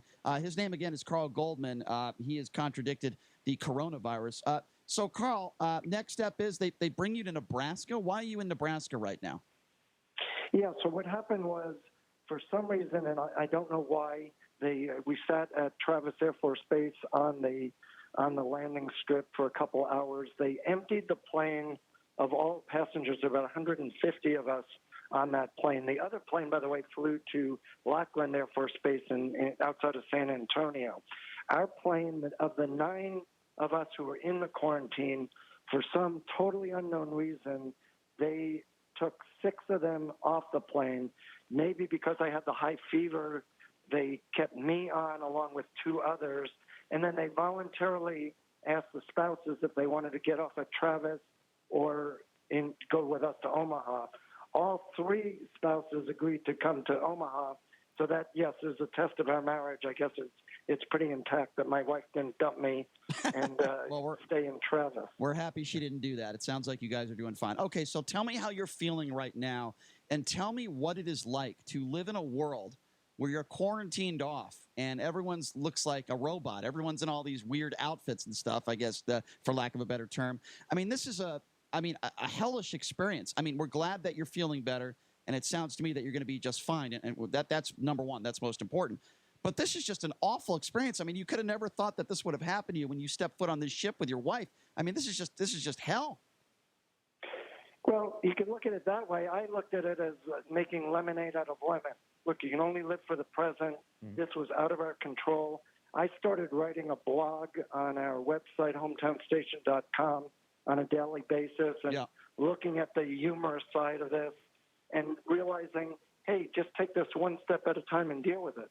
When I got to Omaha, they put me in a biocontainment center, which was really bizarre. This past Wednesday, they downgraded me and moved me over to the area where there are 15 now patients here in Omaha. My wife actually and 1 other are able to leave today because they've been negative the whole time, but 13 of us are still here in a lower level area on the medical campus of Nebraska Medicine. But in the biocontainment area, that was weird. It was like I was in a fishbowl, 2 TV cameras on me. I could communicate via 2-way screen. Nurses and doctors came in. Doctor came in once a day in a hazmat outfit. Nurses always in a hazmat outfit every 4 hours. And that was set up when 9/11 hit. There was an outbreak of anthrax. So the U.S. government set up 3 centers, one in Omaha, one in New York, and one in Atlanta, just for this. They never used it for anthrax. They did use it for Ebola, the Ebola virus, about 5 years ago. And then I was patient number 2 in this whole center. But they've been awesome. They've had this set up for years and years and years now, since 9/11, just for a crisis like this. Mm-hmm. So, Carl, obviously now you're back in the United States. You've seen the reaction around the country and around the world, for that matter, to this situation we're dealing with. And you've also seen how the Trump administration has handled this. What is your comfort level right now with how the American government is handling the situation, given, there's been questions about enough information coming out. There's been questions about what exactly, the American public is being allowed to hear about this. How do you feel from a comfort level standpoint as far as the United States of America and how they're handling this? I think they're handling it as best they can, and I don't see any information getting suppressed. We do we get to have a town hall meeting every day at 3. We have CDC officials on, doctors, everyone feeding us the information. I've been writing my blog every day and has never been censored with it. I've noticed a tremendous amount of misinformation out there, particularly on social media. But I think they're doing it the best they can. They're trying to figure this out. And it's easy, again, Diamond Princess, that was a giant mistake. But looking at it from today's perspective, not from a day-to-day as we were going through that fluid, unknown situation back then. Yeah, I would also... Had China been more forthright with their information to begin with, this probably could have been contained a lot sooner. You could also make the argument giving a princess a diamond would also be a mistake. So I'm sorry, just another horrible joke. What is a very serious situation. I remember, Carl, the movie Outbreak. I'm sure you probably watched that movie with Dustin Hoffman. Are you familiar with that? Oh yeah. Does it feel? So I have to ask you, because it's one of my favorite movies. I love Morgan that movie. Freeman, yeah. Rene Russo. I have to ask you, does it feel like at times that you're in that movie, living that movie? Oh, yeah. It feels like I'm in a variety of movies. The Andromeda Strain, Outbreak. There are a whole bunch of movies out there that really could be a matching with my situation. Right. Now, so moving forward now, obviously I would imagine you feel close to 100%. How is your health right now as we speak with you? Health is good. I still have my cough. It's a dry cough, no mucus. Other than the dry cough, and if I do a lot of exercising or walking, I'm a little short of breath. Other than that, I've been fine. I've been fever-free for over 2 weeks. I feel good. As I said, I'd be back at work at the radio station if I wasn't contagious. Sure. Yeah, go ahead. I was going to say I'm not going to be released until the government officials are totally 100% sure I'm not going to spread this. There's no one in this political year that's going to risk their career letting me out there to spread the virus. So the deal is we've got to go 3 days in a row with negative tests. Each time they do 3 tests. One is up the nostril, each nostril, and then one's down the throat. Right. And then I have an extra bonus because I signed up for a clinical study. So they get to do a swab up my rear end as well. Oh, that sounds fun. Ooh, jeez. Yeah, you guys can use your imagination for that. Oh my God. Hey, it's information. We like details. We like, we want to be as informed as we can, Carl, when it comes to how you're dealing with this. Carl, I like you because you are trying to, as you said, turn a lemon into lemonade. I believe that's what you said, and I appreciate that about you. It sounds like you have a great attitude. I'm just going by some of the things that you've told us in the last 20 minutes, and I am scared. I would be. Listen, again, like I said, I'm claustrophobic. So when somebody says, you're trapped in a room with, I don't care if it's your wife or by myself, I would freak out. It seemed like you were able to remain calm with your wife, and it sounds to me like you're a very level-headed guy. But I would imagine, Carl, and you tell me what you think about this, there are some people out there that are in your specific situation that maybe don't have the head that you have and are freaking out a little bit. I would imagine there has to be some people out there that are extremely worried and, for lack of a better term, like, have you interacted at all with any others that have the virus, or are they keeping you away from one another? No, well, we're physically away from each other, but we all are on a conference call every day, the 15 of us. Mm-hmm. So we communicate, and everyone seems to be pretty level-headed That's with good. this. What I would recommend, where people are freaking out, I think, is anytime anyone has a sniffle or a cough, they're now freaking out thinking they have the virus. Buy a good digital thermometer, because that's going to be the best indicator of all that you don't have the virus. It's a quick, high spike of fever that seems to hit the majority of people. That's a good thing. And then we, as I understand it, the virus doesn't do well in warm weather, which will be good for you guys in Vegas very soon.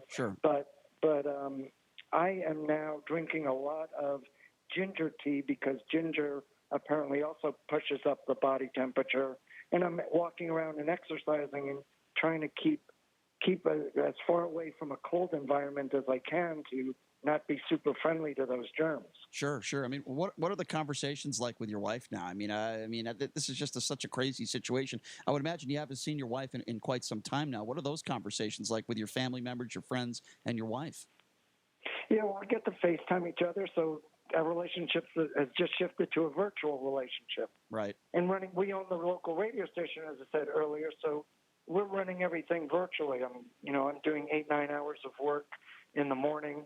I'm sure my staff, once I'm back there, after they're probably looking forward to me coming back, but after about 72 hours, they'll want me back in Omaha. Right. So, Carl, listening to your viewpoints and how you're looking at this from your perspective, it's my indication, I think, that you perceive this, that 3, 4, 5 months down the road, we're not going to be looking at some type of society-altering epidemic, right? You think that this is something that absolutely is going to be handled on every level, and we're going to be able to look at this as something that happened in the past and end up being something that we've dealt with properly.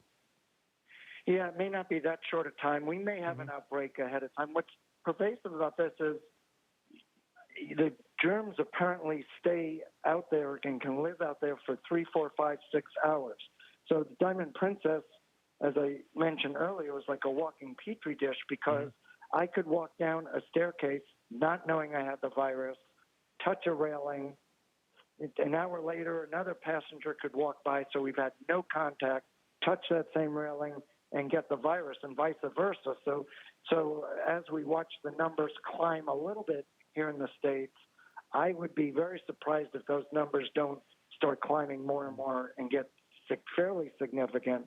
But keeping in mind only 2%, which is less than the flu and other challenges out there, only 2%, most of those seem to be ones who have had pre-existing conditions or are elderly. Those are the ones that are really paying the price and in many cases losing their lives. As with the flu, I think you can compare this to the flu in many instances. I personally believe the only difference being is they don't have medication that can cure coronavirus right now, and they might not have it anytime soon. Okay, Carl, this will be my last question for you. You've experienced this. You've lived this. You are still going through this today. So what advice would you give to Americans, or really anybody around the world, that is very concerned about getting this virus, contracting this virus? What advice would you give to them? What would you tell them? Yeah, aside from the info I already gave about a thermometer and things, so just be proactive. Don't, I'm not going to go back and do the California hugs and kisses for a while. I think we can all go to the Japanese bowing and be smart about, not drinking from someone else's glass. Just normal common sense things, I think, will help keep this thing from spreading. Right. And really, it doesn't look like the masks help. We all wore masks on the Diamond Princess. We had gloves on a bunch of the times, and that didn't seem to stop this. So just be smart about it. Try and maybe stay away from large gatherings, and as I said, go back to the Japanese bowing for a bit. Right. No. Well, listen, let me tell you this, Carl. We're glad that you're feeling better. I know you're not quite out of the woods yet, but certainly we wish the very best for you and your family. I also really appreciate you taking some time to join us and giving out this information to people and letting people know what's going on.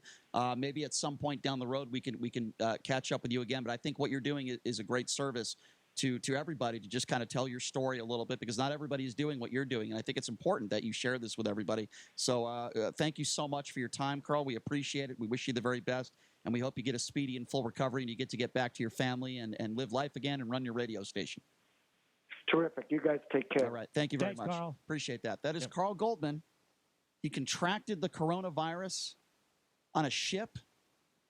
He was with his wife. I would lose my mind if somebody told me I was stuck in a hotel room for 2 weeks and I couldn't leave, let alone a cruise ship hotel room. It's like a jail cell, and the food sucks. I would lose my mind. And as you pointed out, it's not like, a lot of the people that were on that ship weren't in suites, Brian. They weren't in luxurious accommodations by any stretch of the imagination. Can you imagine being in that situation like you pointed out? No. Where you're in a room which is basically a jail cell, okay? That's how a lot of those people had to deal with a 14-day quarantine. Not fun whatsoever. No, it sounds like hell. Yes. It really does. It's terrible. This guy sounds like a really smart guy and a really level-headed guy. Sounds like a good dude. And a no panic type of guy, right, Brian? Yeah. Which, look, let's be honest, you pointed it out. And you said yourself you're scared by some of the comments that he made because it does bring out a little bit of fear in everybody. But as I pointed out on social media over the weekend, Brian, I think we need to have some type of perspective here, right? We need to understand what the risks are. We need to make sure we have the information, first of all. But we also need to, kind of exercise a little bit of restraint when it comes to freaking out over this.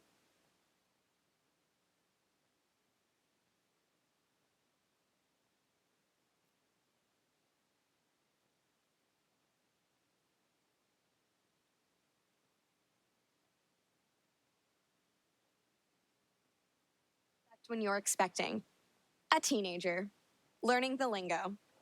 Today, I'm going to help parents translate teen slang.